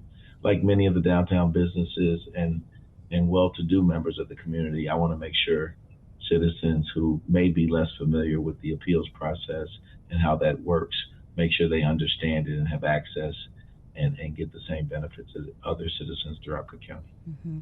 Obviously, Reverend Jackson spent a good period of time registering voters, and elections were such a quintessential point that he really impressed upon people throughout the years, the importance of them. And we're coming up on primaries in March and elections in November as well. How do you, after getting again this education from Push, how do you talk to people about elections, and especially this year? Well, I believe it starts at home. I've always taken my children with me to vote so they could see the process and aspire to vote themselves one day, participating with voter registration drives and activities. Betty Magnus, who was just a part of the Push operation for so many years, has just been a key component of what Reverend Jackson taught and preached in terms of access to the polls and addressing efforts at voter suppression. So I think just, what I try to do is put out suggestions for people to consider as they vote, because everyone's not familiar with the candidates, provide information. In terms of judges, we participate in judicial evaluation so that you get quality judges that are going to be fair to all constituents and not enter into the judicial world with any preconceived notions or that may harm our community. So I try to participate in a variety of different ways to do my part to continue the legacy that Reverend Jackson started and instilled upon me with his actions. Mm-hmm. That is so important, that there are people who are continuing on from a very literal standpoint, the things that he fought for so long. Maybe on a final note here, I would like you just to take us back to the beginning of your day when you found out the Reverend Jackson had passed away. For many of us who know him, know the family, know those that are close to them, we've known that he's been ill for quite some time. But I go back to that refrain of no man knows the day nor the hour. No one knew that he was going to take his last breath this morning. So even if you were close to the family, how did you hear about the news, and what's gone through your mind as the day has gone on? Well, I usually start the day reading some of the national publications. I first saw it, I think, in the Wall Street Journal this morning, and immediately expressed my condolences to the members of the family by text message, and then notified my 99-year-old grandmother first. I knew what he meant to her, and so I sent her some information so she knew about it, and then just shared it with some family members because I know what he meant to our family.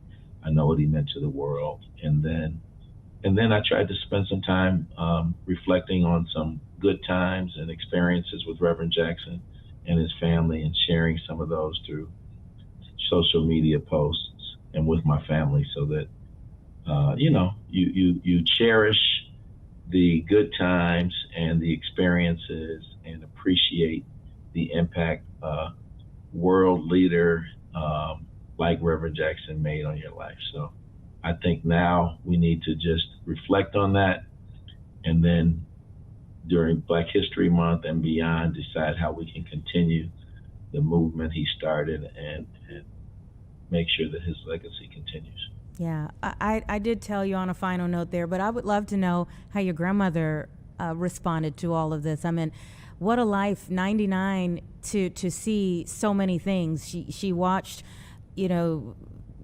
Jesse Jackson, multiple times run for president, saw Barack Obama come behind. How did she react?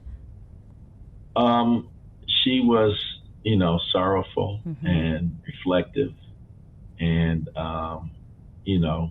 really kind of just expressed her appreciation for the man that he was, the contribution that he made, and the impact he made on her life. She was happy to see the beautiful post that President Obama and First Lady Michelle Obama made. She had the chance to actually meet them and take a photo with them, something that she never would have thought she saw in her lifetime, an African-American president and First Lady. And knowing that Reverend Jesse Lewis Jackson, was the first to run, the first to show that it could be done. And for her to realize that, I think, again, just brings it full circle about what an impact he had on our lives and the world. Absolutely. Well, my condolences to you all. Thank you so much for taking the time on this day to be a part of our coverage. I think your voice and even hearing about your 99-year-old grandmother lends something so special to what we're doing here. Thank you. And thank you for honoring him with your platform. Absolutely. Wouldn't want it any other way. Take care. 2:43 right now, everyone. Give us 2 minutes and we'll be right back.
2:45 and our chief is in the house. Emily Walls, thanks for coming up. Of course. Listen, you've got to be a popular person this week. This week? Yeah. Last week We're a little finicky with you, yeah, but people really just kind of decide based on the weather whether we're or not fair weather friends. Right, we are, yeah.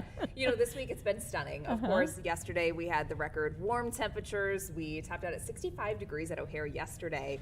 The record high previously to that was 57. Wow. So we did really, really well on Monday. And out there today, I'm actually surprised that there's not more people out at the bean because it's gorgeous again. Now, it's not as warm as what we were experiencing yesterday, but regardless, it's so nice outside. We have temperatures across the area for a lot of us that are sitting in the mid-50s, a couple spots coming closer to 60, especially farther inland away from the lake. Right at the lakefront, though, we do have that southeasterly wind flow. So some locations see, there's somebody dancing right there, going around in circles. Like, she's pumped that we've got the warm getting weather, that right? social media content in front of the bean, get you dancing. You see her camera person there going around her too. She is good friend. She is expressing what all of us are feeling, right? Yeah. So it's been gorgeous today. We're in the 50s for a lot of us. Something that we're keeping an eye on, though, Anita, is we have a chance of rain tonight. Maybe even a rumble of thunder, too. But no severe storms tonight, although our chance for strong, maybe even severe storms could arrive Thursday evening into Thursday night. Well, look how hazy it looks from our 2800 cam. It does. So we actually have a southeasterly breeze right now, so that's pushing in some of that moisture from the lake. So as that air rises, especially above the buildings in Chicago, oftentimes you can have some fog developing or even a little bit of cloud cover developing. So that's what we're seeing out there today. But a lot of the overhead clouds, so not like the stuff that we're looking at closer to the surface here, but higher above, those are all part of the system that's going to be arriving tonight, bringing us that chance of rainfall. It doesn't look like a major event for us tonight. And then tomorrow, it's out of here before daybreak. So your Wednesday looks really beautiful. We're going to be in the 60s for your highs tomorrow.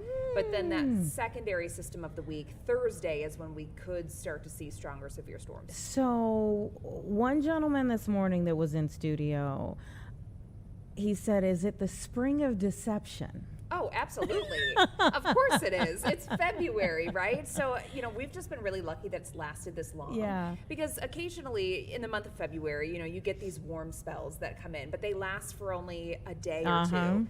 We're going on a week.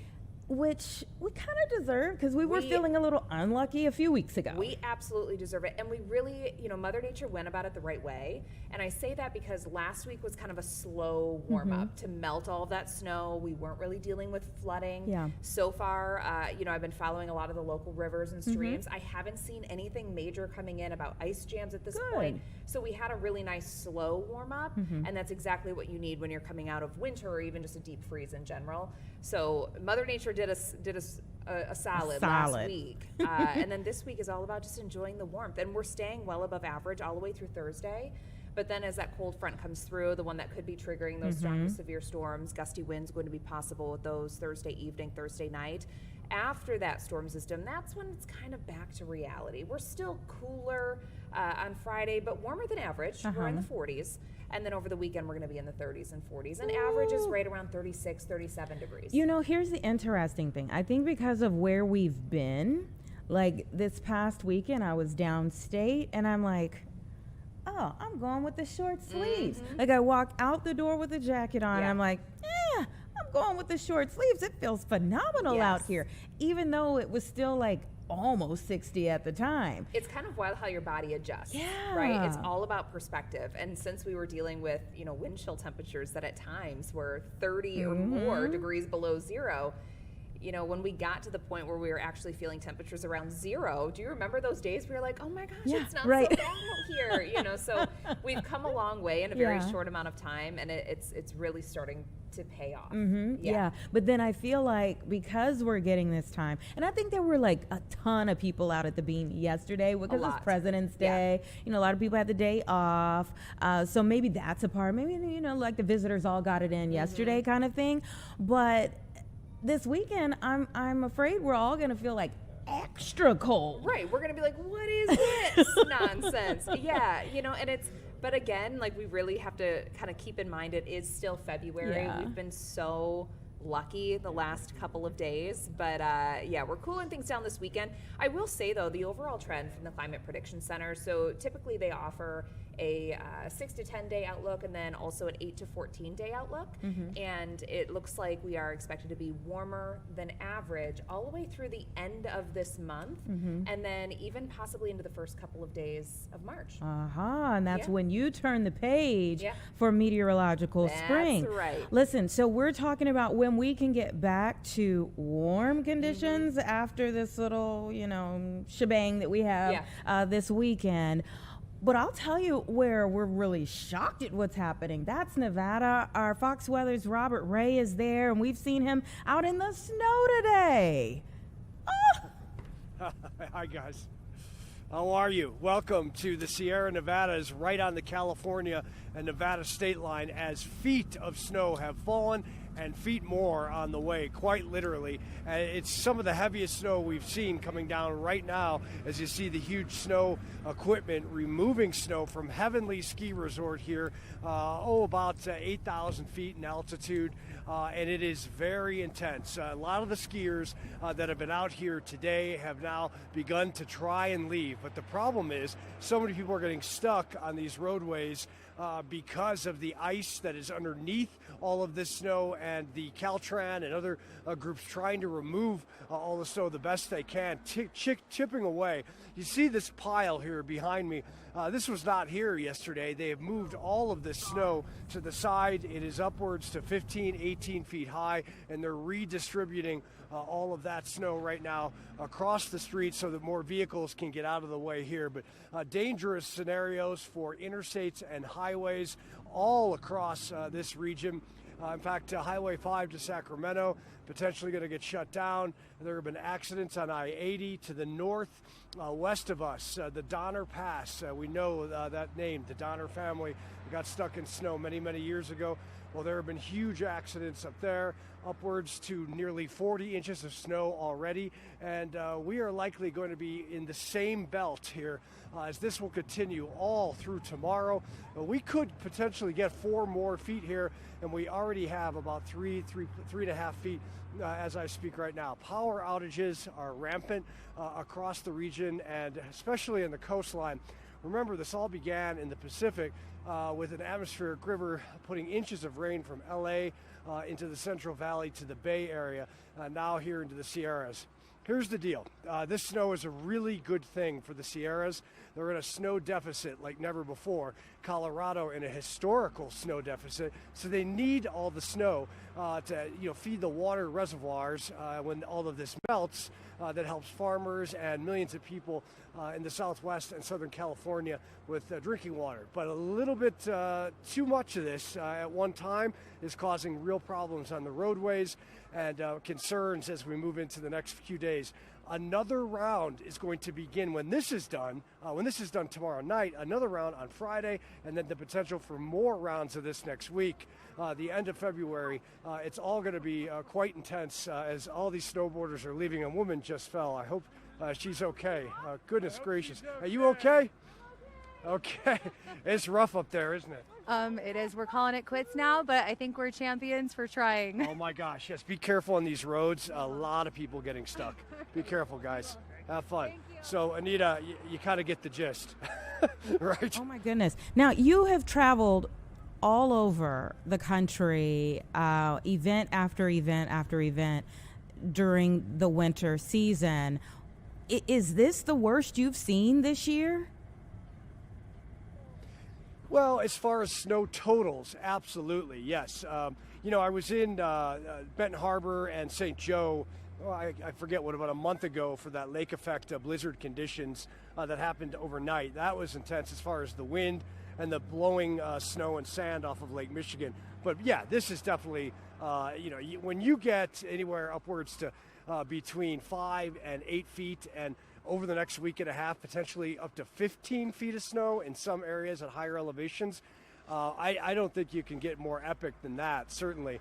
But with all the beauty and the epic skiing and everything involved in that, what do you got? You got a real mess on the roadways, that's for sure, as you can see. I mean, anybody trying to make this curve out onto this road and down into South Lake Tahoe, California, because we're on the Nevada side right now. I mean, we've seen at least 10 cars spin out here and get stuck, and it has not been good. I can't imagine what the roadways are. And by the way, that's where we're headed later today down. Thankfully, we have a big old pickup truck with four-wheel drive, high and low, and snow tires. So hopefully we're okay. If not, we're going to be doing a tuck and roll off of a ledge, unfortunately, which that's not going to happen. I don't want that to happen at all. And it does look like, I mean, you always will have some folks who are enjoying the conditions out there. I also wonder about the impact of this for the fire season.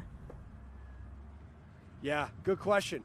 Good question. So that's why another aspect of why it's so important to get all of this snow and not have a deficit in the Sierras, because when all this runs off, right, and heads down into the Central Coast, which actually helps the farmers, really the vegetable and fruit basket of America next to parts of Florida, but also burn scars from previous fires down, say, in LA and those mountains, and even in the Bay Area.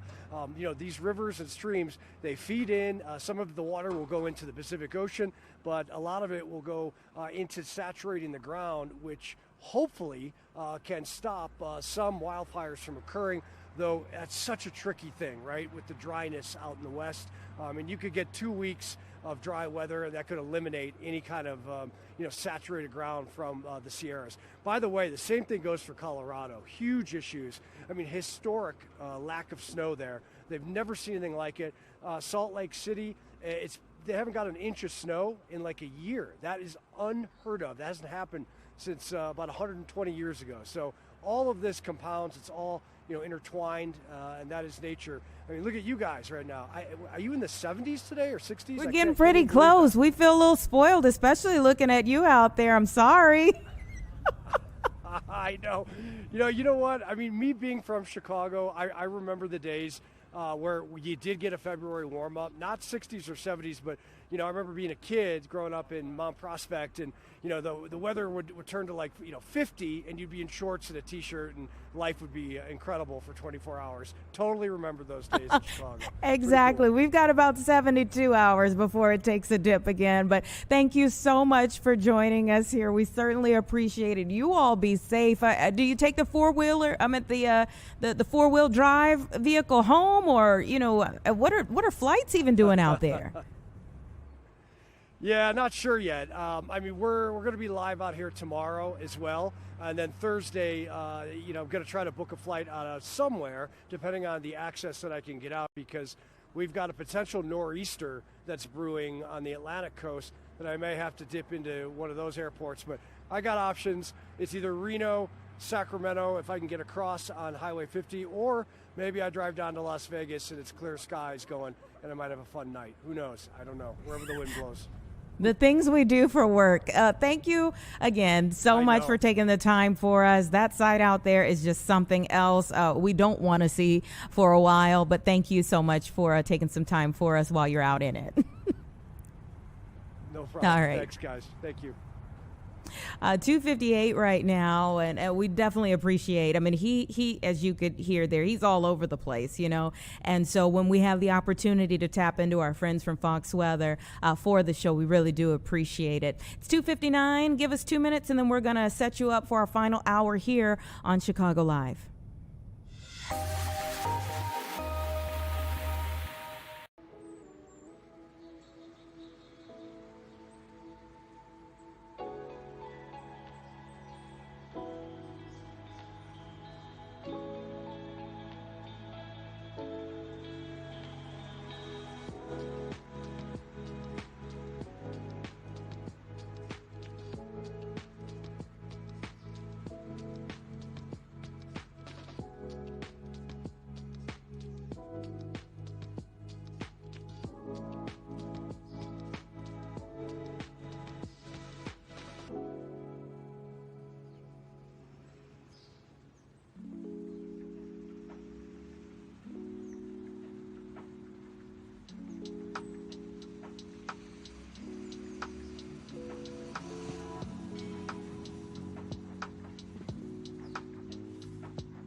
All right, welcome back, everyone. Now in our 3 o'clock hour here for Chicago Live. We still have plenty more to get to in this final hour, so let me just tell you a little bit about a couple of stories that we're going to talk about before we get to our big story of the day. Around 3:45, we anticipate having our friends from the Lincoln Park Zoo. They are marking the start of the Lunar New Year in a very cute, cuddly way, and so we look forward to speaking to them about that.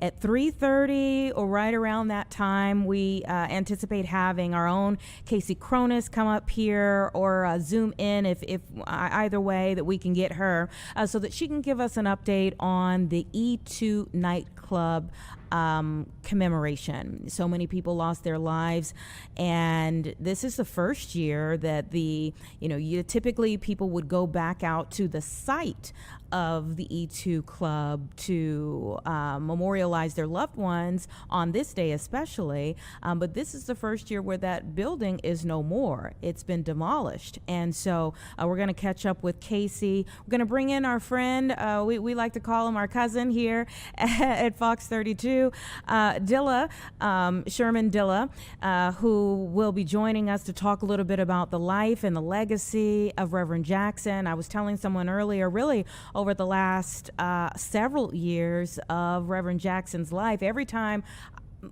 most every time I saw Reverend Jackson, Sherman Dilla Thomas was right there next to him. And so we look forward to speaking to him.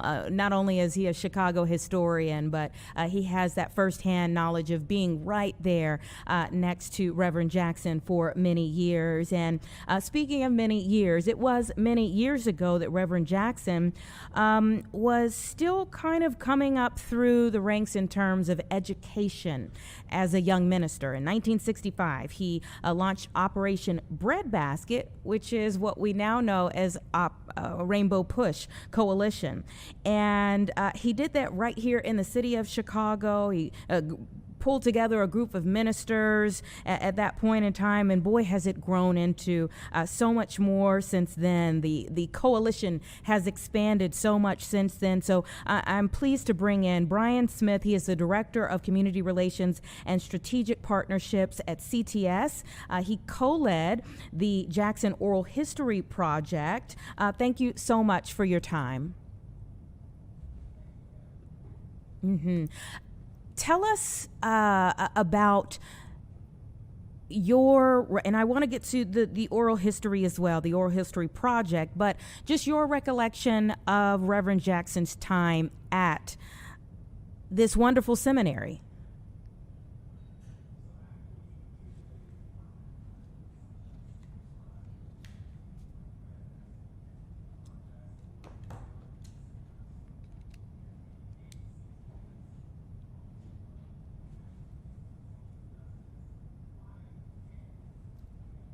Dr. Martin Luther King appointed Reverend Jackson along with 2 other seminary students to lead the formation of the Chicago branch of the Breadbasket movement, which came from the selective patronage movement instituted by Reverend Leon Sullivan out of Philadelphia. So these seminary students came together, they established themselves as great community organizers, came to CTS, and yes, they literally organized ministers and other individuals in the community in this breadbasket effort. And so we're proud at the Chicago Theological Seminary of the magnificent legacy that he leaves behind. It really is tremendous, and you love to see the roots of certain things that become institutions over time, what we know as, and then in finding out where it all began. So you started this Jackson Oral History Project. One, tell me the importance of that. Why have a Jackson Oral History Project? Well, we wanted to preserve and lift up Reverend Jackson's legacy at the seminary, since we are a space of social justice and we're seeking greater justice and mercy for all. So it was important for us to contribute to the ethos of leadership at the seminary and incorporate his work in the curriculum and the praxis of those students who are studying to become leaders in their respective communities. So it's very important to, number one, capture the legacy, but number two, to help others to live into it. We're living in a time where we need great leaders to stand up and speak truth to power. And so this provides us with a case study, if you will, an opportunity for us to see how people galvanize themselves and mobilize to peacefully make the change that they sought in their respective communities. Mm-hmm. You know, my father in seminary, he would talk about the fact that how much it challenged him in seminary, how much it changed him, how much it pushed him, stretched him. How do you see the life and the legacy of Reverend Jackson in teaching that to younger generations there at your seminary, changing them and stretching them? One aspect of seminary that we don't talk about enough is formation. The goal is not just to fill the students with information, but rather give them a transformative experience that helps them to take whatever it is that they learn and to put it into practice. It's not enough to have the knowledge. You have to do something. And so that's why it's very important for us to capture Reverend Jackson's legacy. We know about righteousness, we know about sin, but how do we respond to those elements? How do we make the holy texts come alive in our communities? And so the seminary becomes the incubator. It becomes the space where we can explain all of the writings and all of the fancy books that we have, as you see behind me. But then we actually try to make that word become flesh and literally dwell among us. So I am saddened, but I'm actually excited about the fact that we have such a gem, and I had the opportunity to meet him and to journey alongside him. Mm-hmm. Was there anything in making that journey alongside him that surprised you? I think the fact that Reverend had such a sense of humor, and he was always pleasant, even during the moments of his illness. He always had a light. He was an encourager, and I was amazed at how he had the ability to inspire those who work with him.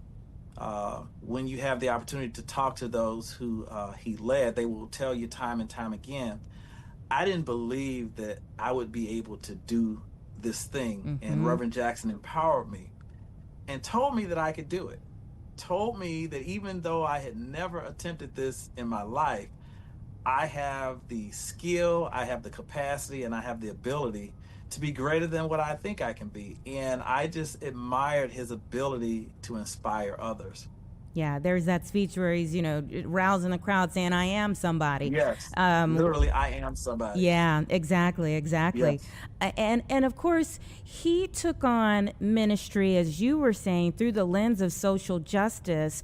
There are those who look at ministry from a prosperity lens today. How do you see helping people wrestle with those two things? Well, as I mentioned earlier, for those who are of the Christian faith, we believe that the Word became flesh and it dwelt among us.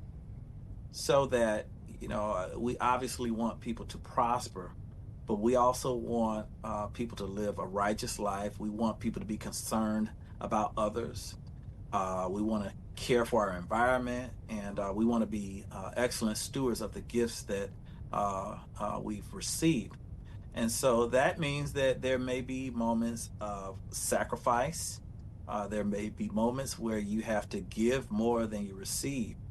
And so you have to be mindful of the fact that we are charged for the well-being of our communities. We're charged to love God with our whole heart, mind, and soul, and we're charged to love our neighbors as we love ourselves.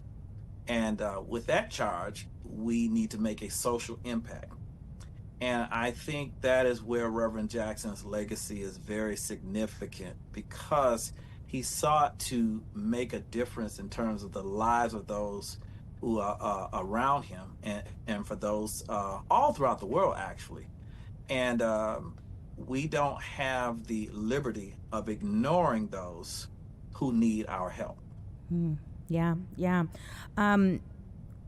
When you think about your time with him and this moment that we're in, you said there is a bit of sadness, but also excitement to at least have had someone like a Reverend Jackson. What has been going through your mind today? It's been a challenging day. Of course, I'm human. I spent a great deal of time with Reverend Jackson, as well as colleagues who served alongside him. I talked with a couple of people today and prayed. I didn't anticipate having a ton of interviews today, and that's exactly what happened. So I've had to kind of compartmentalize just the sadness of losing such a great individual. But I'm not sad because of losing Reverend, as much as I'm sad that we have lost a gift, somebody who has provided us with a great roadmap, a legacy. And that brings me joy, knowing that I have the ability to be greater than what I can imagine. I have the ability to make change in my community. I don't have to accept the world as it presents itself. I don't have to accept the status quo. And because of that legacy, I have a level of joy. And at this point, I'd like to be able to share that joy with others. Yeah, and sharing the joy with a younger generation that will come through that seminary for many years to come. And especially because you have this Jackson Oral History Project, do you find yourself thinking like it is harder to make sure that we have these stories around, to make sure that the next generation sees that, just walking those halls there at the seminary, what it could lead to? To be honest with you, I believe because of technology, it's easier, so that you can actually access all of our interviews just by going online. I don't necessarily have to stand in front of an audience to let you know of the great work and the testimonies of Reverend Jackson and his colleagues. So in that sense, it's easier. Where it may become difficult is in convincing folks to take the time to pay attention to such an important legacy. So it could be a challenge in terms of just promoting and getting people excited about it. But I guarantee you, when you take the time to listen to those interviews and hear the oral history, I think it will generate a new generation of leaders that will challenge the status quo. Well, thank you so much for what you do on a regular basis. Thank you for allowing us to take some of your time today. You are right that, when you are someone who is close to a situation that, of course, we're all following, you do kind of have to compartmentalize that to serve maybe a greater good in terms of helping us with our coverage. But we appreciate you. Thank you. And I'd like to share, if you want to get access to that history, you can go to ctschicago.edu/Jackson. We will do just that, and I'm sure others will as well. Thank you for your time. Thank you so much for having me. Take care. All right, everyone, our next guest is already on the line. We're going to continue our conversation about the life and legacy of Reverend Jesse Lewis Jackson with Sherman Dillett Thomas after these 2 minutes.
All right, everyone, it's about 3:18 right now, and we are continuing our coverage of the life and legacy of Reverend Jesse Louis Jackson. I said at the beginning of our broadcast, and I will say yet again, that we could have used these full 3 hours and probably not touched on every aspect of such a wonderful life of 84 years. But I'm very pleased that we have our own friend of the station, well, we like to say our cousin here of us here at Fox Chicago, Sherman Dilla Thomas, the Chicago historian, to help us along the way. Thank you so much for taking some time for us.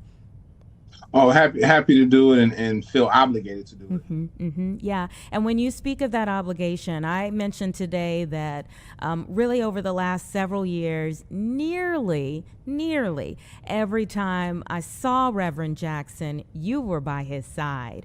And you are that next generation. When we speak to so many other people about what will the next generation, you are that next generation of people who are change makers in the city and throughout the state. Well, I stand on the shoulders of giants, right? I stand on the shoulders of the man that we lost today, and have so many times that he's, leaned over and whispered something in my ear, very encouraging. And I don't know if I quite yet consider myself a part of the next generation of change makers, but I totally feel an obligation to do something. His example taught me that you can have a whole lot to say on the sideline, but where's your action? Where's your commitment to change this city and to change the world? And I'm certainly committed to doing that. Now, you've done that on multiple fronts. I want to speak to one aspect of our coverage that we haven't really talked about today, but I'm going to do it with you because you're a man of Omega Psi Phi Fraternity Incorporated, just as well was Reverend Jackson. What did it mean to you to come into an organization, a historical organization, a brotherhood that could boast the likes of a Reverend Jackson? Oh, I felt honored and privileged to be counted as one of the members of Omega Psi Phi Fraternity. Members like Michael Jordan and Shaquille O'Neal, but going all the way back to Ernest Just, who's one of the first Black dudes to get a PhD in biology. And an example that those men set for us, younger Omegas, is a stepping stone, right? We want to achieve the things that they have achieved. Our cardinal principles are manhood, scholarship, perseverance, and uplift. And when you're following behind the likes of these luminaries, you really hone into those things so that you can be like them. So I was immensely proud to be a brother of Omega Psi Phi, and even more proud that I was able to call the Reverend one of my frat brothers. And you served, again, not just as a fellow member, brother of Omega Psi Phi, but you really served him. I saw you physically helping him in his latter stages. What did it mean to you to have maybe seen him in his early years, younger, going around the city, running for president, versus being by his side in those pivotal moments where it did take some extra help to get him up to a podium? I remember the tragic story of Jelani Day down in central Illinois, a young Black man who lost his life, and with a lot of questions behind that. And so we were marching for Jelani, and we all kept trying to tell the Reverend, like, hey, Rev, you're here, you're giving your speech, we can do the marching for you.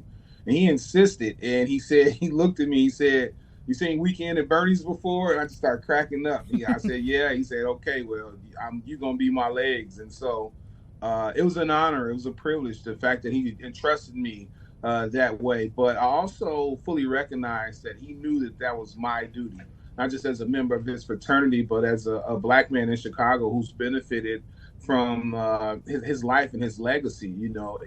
It's what happened to Brother Harold in the city council that really forced Jesse to run for president. And the rule changes that the Democrats had to enact during the primaries because of his historic run is the reason why we ended up with President Barack Obama. And so, anything I can do to help. I've seen him multiple times. I run into him and his lovely daughter and his family at Chicago Chicken and Waffles. And I'd insist on paying the bill, because I know he paid it forward. And when my dad was a young police officer, Reverend Jackson entrusted them to be his security. My dad was vice president of the African American Police League. And so, I was just paying it forward, and I'm very honored that my children got to see me serve such a giant man. Yeah, that is a beautiful thing that your children were able to see. When you are giving us gems of history, places, your mahogany tours, when you're taking people around the city, what are some specific places that make you invoke the name of Reverend Jesse Jackson? Oh, there's quite a few. It just depends on what side of town we're doing the tour, but when we're in the Roseland area and we go by Trinity United on 95th Street, I point out that he was an early mentor to Reverend Jeremiah Wright, who we all know is very important to Chicago. When we're doing our Bronzeville tours, we certainly go by Operation Push, and even that building standing there, right? It could have been lost to the wrecking ball, but Jesse Jackson and the late great Mahalia Jackson decided that was an institution worth saving. And how many people have been fed, physically and emotionally from that structure. When we go by places like Wendell Phillips High School or DuSable High School, we lift up his name because he cared deeply about education. He cared deeply about making sure that our minds were sharp so that we could be in the fight for years to come. Yeah, and do you see younger people embracing that history and really finding it valuable moving forward? That's a great question. The young folks like to pretend that they're not paying attention. They have a lot more distractions than you and I had as young people, certainly. But by the end of any tour I'm doing or any speaking engagement, they always have questions. And that lets me know that they are paying attention, right? If they didn't have any questions, then I'd be concerned. But also it's on us, particularly my generation, to make sure we do a better job of lifting up the luminaries that came before us. We live in a microwave society where we're always looking for the next. And I think every now and again, it's important to remind folks of what was and what's possible before we get to the next. And so, like I said in the beginning of any tour or speaking engagement, they're not that engaged. They think history is this thing that doesn't matter. But when you show them how the history of the past connects to what we're doing today, they certainly realize it then. You say everything dope comes from Chicago. And of course, Reverend Jackson wasn't born in Chicago, but became a son of Chicago over time. When you traveled with him, what was the reaction that he garnered from people? Oh, it's such an amazing thing to see people look at him and then this glimmer of hope just shines on their faces. Anywhere I was and he was in, or I was in his presence, you should just see the stories people would tell him. And I was always amazed at his memory. Someone will say, "Hey, I met you in Gary, Indiana, when Mayor Hatcherwood becomes one of the first Black mayors ever." And he say, "Yeah, I remember you. You had on this color shirt." And I'm like, "How's this dude remembering stuff from 50 years ago?" It's astonishing. And so it was a lot of that. It was a lot of those interpersonal moments. We're going to hear a lot of that in the days and weeks to come. How many people he helped with college scholarships, how many times he bridged the gap when you had to choose between maybe a pharmacy bill and your rent. And he didn't want all that information out in the public. And so he would help you and swear you to secrecy. And now that he's not here to shake his fist at you for telling his business, it's going to be a lot of that. And I know I'm one of those individuals that he helped. And it is a beautiful legacy that he has. So for you, as the day has gone by, what are some of the things that you have been really thinking about and contemplating on? Now, remember, you asked me this question because I wasn't going to go on this tangent, but two things. The first and foremost, his children. I lost my dad, and when your dad is a public figure, then he belongs to the world, but that's still your father, and so my heart aches for them. It doesn't matter if he lived to be 105. When you lose your dad, that's very hard, and so I'm thinking of his sons and his daughters and his lovely wife. And then the second thing that at least I've been dealing with is, I'm not tolerating any Jesse Jackson slander. He wasn't a perfect human being. He certainly had flaws, but I've been on a rampage today. If I see anybody, normally I can ignore the comments and things like that, but to pick today to point out his flaws just seems classless and tasteless. And I've been challenging people, like, before you say anything about his past or what he went through or what he should have did, ask yourself, if you died today, would the world stop? Ask yourself, are there going to be cameras outside your house and outside of your office? Ask yourself, did you help Kenya have free elections? Ask yourself, did you help a United States pilot come home from Syria? Ask yourself, have you helped hostages? Ask yourself, did you go down and talk to Hugo Chavez? And if the answer is no, you should probably shut up. And that's been what I've been on today. Well, listen, I think that you're on the right thing there. That this is a moment for people to memorialize someone who has done so much, and there may be various opinions, but there will be another day for that. Thank you so much for your time. Thank you for always enlightening us. And before I let you go, I do want to let you know I watched your show over the weekend on Fox Local, and I thought it was wonderful. You all are doing an awesome job. Tell that to the bosses over at the station. Make sure that they know you liked it, and yeah, I'm very proud to be a part of the Fox Chicago family. We are better for having you on board, my friend. Take care, and my condolences. Thank you. It's about 3:30, everyone, and I did tell you that around 3:30 we were going to try to catch up with Casey, but we actually just kind of got word of a really impactful story within our own walls. So give us 2 minutes and we're going to bring in Dane Placco. Stand by.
All right, everyone, we're back at 3:32 with our own Dane Placco. Thanks for coming up to Studio 32. You know, one thing that I said early this morning was that for those who have been around Chicago, I think you can't really bump into anyone who doesn't have a Jesse Jackson story. Right. And for you, you grew up in this area, but it was when you were actually working in Iowa. Yeah. Ding, ding, ding, Iowa, that you had a different type of interaction with Reverend Jackson. Yeah, I moved to Iowa from the University of Illinois. My first job was at WHO Radio and then WHO Television, and I was there in 1988 for the Iowa Democratic caucuses, which was a big election. Yeah. You know, Reagan had been president for 2 terms, and so it was like a wide open presidential race. And Jesse Jackson was running for the second time. I believe he ran again in 1984. Didn't make much headway then, but it was as a Chicago kid who grew up seeing Jesse Jackson all the time, local coverage, to cover him in Iowa, where he was on the ground quite a bit, fighting it out with all the other candidates, was really fascinating. Yeah, and I'm sure again that perspective change of like now you're working to cover him. Yeah. You know, instead of like, oh wow, I'm watching him on TV. No, you're the one bringing the story to people. Well, what was interesting was, you know, Iowa at the time was a fairly purple state, kind of divided. They had a Democratic senator and a Republican senator. It's much more conservative and red now. But I'll never forget my everlasting memory of Jesse Jackson in that campaign was the day he came to the Iowa State Fair. There's a massive fairgrounds on the east side of I mean, it's like a big thing in the state of Iowa, right? And this would have been probably 1987 because the caucus was in February of '88, I believe. So everybody was getting their campaigns rolling very early. And Jackson shows up, and now the Iowa State Fair was, let's say it was a fairly conservative, it was mostly farmers, farm families, rural people, a fairly conservative event sponsored by the Farm Bureau and other organizations. So he shows up there to do some campaigning, and everybody was wondering how he's going to be received. I got to tell you, my memory was that he was a rock star. Even though probably the vast majority of the people who were at the fair didn't share a lot of views with him politically, it was like having a famous person drop into the fair. And of course, he at that time was extremely energetic and physical and charismatic, and loved talking to people. And I remember it was, as always, about a 105-degree day at the fair. It's always in July or August. It was super hot, and we're walking around with the big, heavy old TK cameras back then, and following him. And everybody wanted to stop and take a picture with him if they had a camera, not a cell phone back then, or get an autograph, or talk to him about some issue. And he was legitimately interested in agricultural issues, which probably didn't come easy for a guy who, you know, has made his political game in Chicago. Yeah, but of course he went to North Carolina A&T. That is an agricultural school. Community. Yeah. That's true. So I think about that time, and I wonder, of course, 84, like you said, not much traction. 88, though, he really had some momentum. So actually, I went back and I looked. I'm going to be talking up here, so I went back and pulled some numbers. Yeah. It is pretty interesting. He started the 88 campaign, and I remember this, at the AMC plant. He kicked off his campaign in 88 at the AMC plant up in Kenosha, just over the border from Illinois, which they just announced that it was going to be closed. And there were literally 20,000 jobs that were going to disappear at that point. So he made that kind of an early tenet of his campaign. He called it an example of economic violence. So that was the start. You know, words like that, you know, caused a little bit of a ripple in the campaign. His platform at the time was reversing Reaganomics, which, you know, Reagan was the one trickled down economy and all. He was also very outspoken about resisting or rechanneling the war on drugs, which was Nancy Reagan's issue at the time.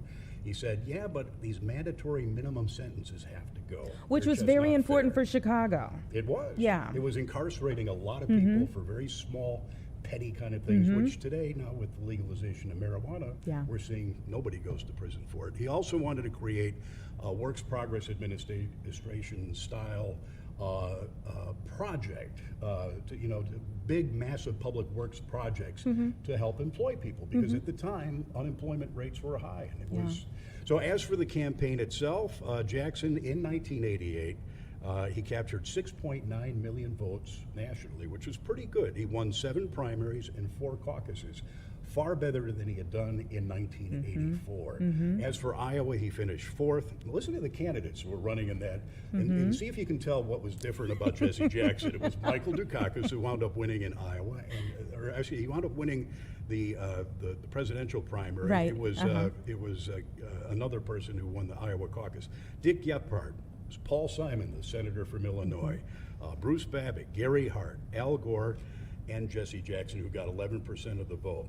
obviously the only African-American candidate in that race. Yeah. Did you feel like people felt that moment? Yeah, it was sort of a history-making moment. I mean, he'd run once before, but it was sort of a stunted campaign. This was the first time that an African-American had a somewhat legitimate shot. Right. And in fact, I was discovered as I was looking back over that race, he was actually at one point considered the front runner in the Democratic field after he won Michigan. He won 55% of the vote in Michigan at that time, largely because of that economic message we were talking about. Michigan, a big blue-collar state, auto lots of industry plants. was in decline, and that his message resonated with people in Michigan. He won Michigan, and at that point was considered to be the front runner. His campaign kind of fell by the wayside. He did win some of the southern states, didn't do as well out east or on the west coast. But he really kind of planted the flag for African Americans in a national race like that. Yeah, and I just remember, you know, for Barack Obama, even though we had seen a Jesse Jackson, there was still that, like, could it happen? So I just wonder if people even really felt like, no, wait a minute. Well, you run on the shoulders of those who came before you, and Barack Obama has talked about that. And Jesse Jackson obviously was one of those pioneers. Yeah, and Iowa's still one of those places that everyone looks to. Can I tell you one more Jesse Jackson Please story? do. I mean, having covered him there, and then I come to Chicago in '92, my hometown, and he's ubiquitous at that point. I mean, we're covering him all the time. Yeah. I mean, he held those weekly rallies and pep talks and meetings at Operation Push Headquarters every Saturday morning. Still do. Yep. Those would get a lot of coverage. He would, you know, any kind of major political story in town, he would be a piece of it. We would go talk to him to get his perspective on things. But what I always remember about the Reverend was anytime there was a press conference, and there were many, many, many press conferences we attended, before it started, he would walk around the room and shake the hand of everybody was there. Not just the reporters, but the photographers and crews as well. Always stopped to talk a little bit before they got the business going. You're right. And that's one of the things that you hear from so many people is about the personal touch that he had for things and his recollection of those things over the years. You know, I did a story with him in Oklahoma, and so you have an out-of-state story. With him as well. But then it was years later in Virginia where I saw him again. And I'm like, oh yeah, I was one of the reporters that talked to you. Yeah, I remember. Oh really? You're like, how? So that's a political gift to be able to remember names and faces like that. And that's what made Bill Clinton such a good politician. Supposedly he could remember names of people he'd only met once before years earlier. And that matters when you're asking for people's votes. It does. It makes people feel special, seen, and that you're ready to hear from them as well, which in a press conference setting, you know, it kind of bodes well for the person, everyone to feel like, oh, all right, let's go do this duty with someone who actually acknowledged everyone in the room. And it was tough to watch his decline over the past several years. It really was. In fact, the last time I spoke to him one-on-one was probably 4 years ago. I was walking out of City Hall. There was I can't even remember what the issue was, something the council had just voted on, and he had an interest in. And he came out, and it was right around noon. I was getting ready to do a live shot for our noon show, and he comes walking out, and I said, Reverend, could you talk to me? And so you kind of bring him over, and at this point he was walking, but he was having a lot of trouble standing. This was after his Parkinson's diagnosis? Yes, well after the diagnosis. We all knew that he was ill, but I had to literally kind of hold him by the shoulders and hold him up during the interview at that point. But he gave a great interview, of course. He did. It was a little quieter, you know, but it wasn't, you know, that full of the energy that we, and the loud spirit that we used to see back in the day. But he still knew exactly what he wanted to say and said it. Yeah. One thing I would be interested in, because of the different phases of his life that you saw, do you think we will see another person who people universally kind of gravitate towards, regardless of, you know, their opinions of that person, kind of universally say, like, they at least respect him and kind of hold him in high regard. I mean, there's been any number of civil rights leaders down through the years, and there's still others emerging in the political landscape right now. I don't know that we'll ever see anybody of his stature come along again. I mean, obviously, President Obama could be looked at through that lens as well. Yeah. But there was something about Jesse Jackson. There was just a quickness about him, a creativity. He was an incredibly gifted speaker. I mean, to watch him, he never carried a notebook or he never read off a teleprompter. It was all right up here. You know, the rhyming and the coupling of phrases and things. It was fascinating to watch his mind at work. I don't know that there'll ever be another quite like him. Plus, I mean, he was in a seminal moment, the assassination of Dr. King. He was there. Right. And it was something I remember seeing him speak about on a number of occasions, including the last time I ever saw him speak. I didn't have a chance to talk to him, was probably 3 years ago when they were dedicating a memorial on the west side in an apartment building, or where an apartment building had once stood, where Dr. King lived in Chicago for several months. Remember that? And there were riots, and it was just an ugly scene. They put a memorial there, and Reverend Jackson spoke, again, very quietly, but very clearly about that moment in history and why it's so important, and his personal connection with that moment. Yeah. Long after he could no longer, and Dilla was saying this a bit, long after he could not physically get up and move around as much anymore, you knew his mind was still there. Yeah, his mind was still there. Thank you for recalling the wonderful stories throughout the years of seeing him and covering him. I mean, everybody, it's a piece of history. It's a Chicago and national history that's now passed, and I was there for some of it, and so I thought it'd be fun to talk a little bit about it. We are better for having it. Well, thank you. Appreciate it. All right, give us 2 minutes, everybody. We'll be right back. All right.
Welcome back. It's 3:46, and among many other things that are happening in the world today, it's the start of the Lunar New Year, and it's the year of the horse. But at the Lincoln Park Zoo, they are bringing in the Lunar New Year with a super cute, cuddly pair. So let's go ahead and bring in Cassie Kudalek.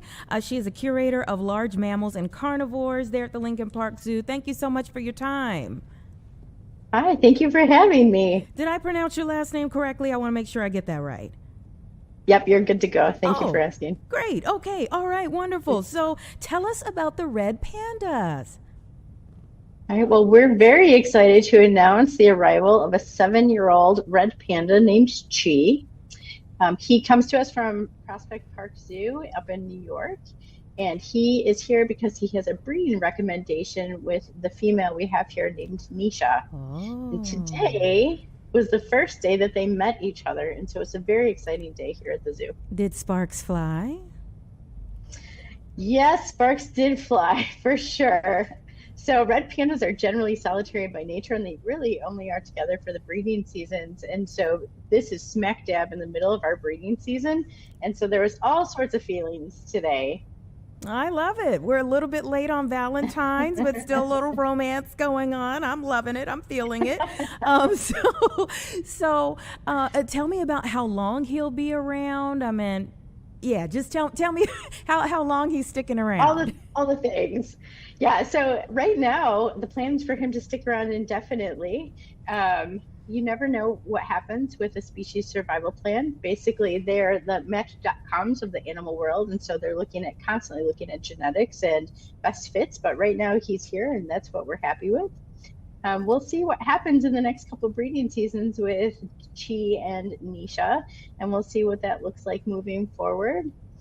These little guys, they're only about 20 pounds, but he has proven himself a powerhouse when it comes to eating his bamboo, which is like his favorite thing. So he will share that with her on occasion. But even though they're 20 pounds, they can eat up to 5 pounds a day in their own body weight. Whoa. So it's pretty amazing. This is so cute. Chi and Nisha sitting in a tree, eating some bamboo.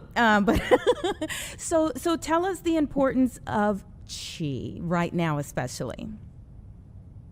The name. These red pandas specifically, there's only 87 of them in North America, and they're only really found in 34 AZA accredited zoos. So every time that you have a breeding recommendation, every time you have a pair, it's vital for this species and for saving the species. So even though it seems like his zoos are constantly getting animals in and out and whatnot, everyone is a very carefully calculated match for these animals. Mm-hmm. And when we bring in the Chinese New Year, tell us about, I've heard this story before, but America, the United States connection to China when it comes to pandas. So you're probably thinking of giant pandas. And so the giant pandas are a little bit different in the fact that they do a lot of loans back and forth with China. This population of red pandas is actually one that is centrally located in North America. Uh-huh. Red pandas were actually slated as endangered in 2008. And so we've had a regional collection in North America working on different breeding recommendations since then. Mm-hmm. And the name Chi, what is the significance of that? The meaning of life. So literally he was named quite literally, like after his sire, his dad. And unfortunately his father passed away when he was quite young. So he's actually named after his dad, which essentially means the meaning of life. Oh, okay. How do you all care for them now? And for people who want to come out, I always think it's important for us when we have someone from the zoo to tell us about like when they're active. Like I came out one time and everyone was asleep. So tell folks when to come out so that they can see them active and having this love story, moving it along. Yeah, these guys are native to the Himalayas and eastern China. So they really thrive in this colder weather. And so right now, these guys, because we just started introductions today, we're waiting for love to be in the air, right? We will have them out intermittently. Your best bet is probably late morning, early afternoon to see the red pandas. But even if you come at any point, a lot of times you'll see our polar bears, our seals, a lot of our red wolves will be out. So there's always something to see at the zoo, no matter the temperatures. That is true. That is true. Now, how many, let's move the love story along ourselves, okay? Let's say, they're feeling each other and they have a moment with each other and, the Mount Chicagow place. Okay. What comes next? What is the process like for a red panda? How long is it? Do we get one baby? I mean, kind of fill us in. So after they're found kissing in the tree, right, KISSING, the next steps for that basically is we'll come out of breeding season late March. We can have anywhere between 1 to 4 cubs in like early to midsummer, kind of just depending on when they bred in that breeding season. And so those are kind of the next steps that we're looking for. We really need to make sure that they're a compatible pair. So we're looking for any sort of grooming each other, laid next to each other, just kind of those general milestones that we're looking for. What we don't want to see is any sort of fighting. We're going for the KISSING in the tree. Because they are so arboreal, that's a very fitting statement for this species. This is so cute. So would you all keep the cubs, or would they go to another zoo for another project? The cubs will stay with mom for a period of time. They will usually stay with mom until they can be up to 18 months or so. And then from there in the wild, they would kind of branch off and start finding their own way around. But kind of depending on how compatible they are, if they're males, females, what that looks like. We are constantly in communication with the species survival plan. That's that match.com I was referring to earlier. And they are looking at the genetics, who has openings for space, who needs bred pandas, where we have to move them, things like that. But generally speaking, since these are solitary by nature, we try to keep them in pairs more than keeping like 2, 3, 4, 5 at a time. Match.com for the animal kingdom. Okay. Now, I wonder if any one of them would swipe left or swipe right. But anyhow, are there any other animals that are looking for love? Any other love stories out there that you all are following right now? So a lot of the love stories that we've got a lot of seasonal breeders, right? And so our bird collection is getting ready to ramp up. The spring is a really vital time for bird breeding. We're also getting ready for a calf, an eastern black rhino calf, hopefully this spring. So while it might not be looking for love, babies are going to be around. So there's always a love story somewhere to be found. We recently had 9 eastern Massasauga rattlesnakes, and even though snakes tend to get a bad rep, these are pretty amazing animals. And the fact that they have a live birth, these snakes don't lay eggs, and actually they're a native Illinois species, so it's something that we always want to give an extra shout out, high five to. So Cassie, my facial expressions changed so many times as you were talking there. Wow. that was a lot. Always a love story. Always a love story. Well, we appreciate you sharing it with us today. Thank you so much for being here on the show. Thank you for what you do for the animals year round. And I hope more people will come out to see Chi and Nisha now.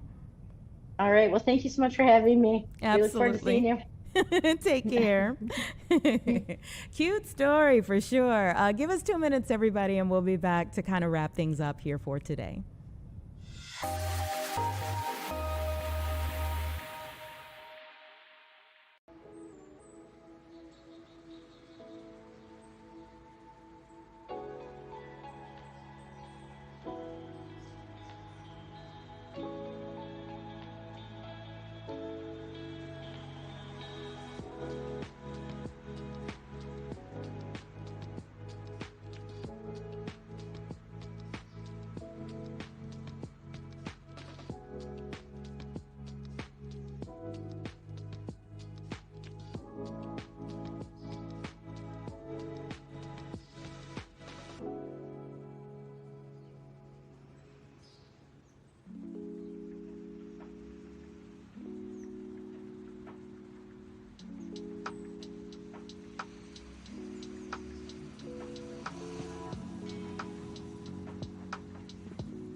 Welcome back, everyone. As always, we certainly appreciate you being here with us between 1 and 4 p.m. for another day of Chicago Live. We have covered so many different things today, so many different topics, but of course our big story for the day that will continue on past these hours will be the life and the legacy of Reverend Jesse Louis Jackson, an inspiring figure that has put a mark on so many of our lives in so many ways and really made us question today how we can do more with our lives to keep hope alive, especially. Our thoughts and prayers are with his family right now during the time of his passing, but we're just so grateful for his legacy. There will be much more. We are calling on so many people to discuss that life and legacy of a Titan that we lost today, coming up next at 4.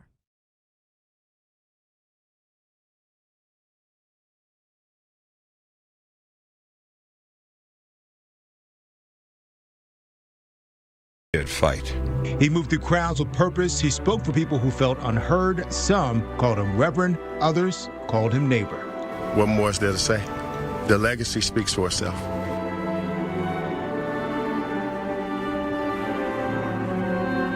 Live from Chicago,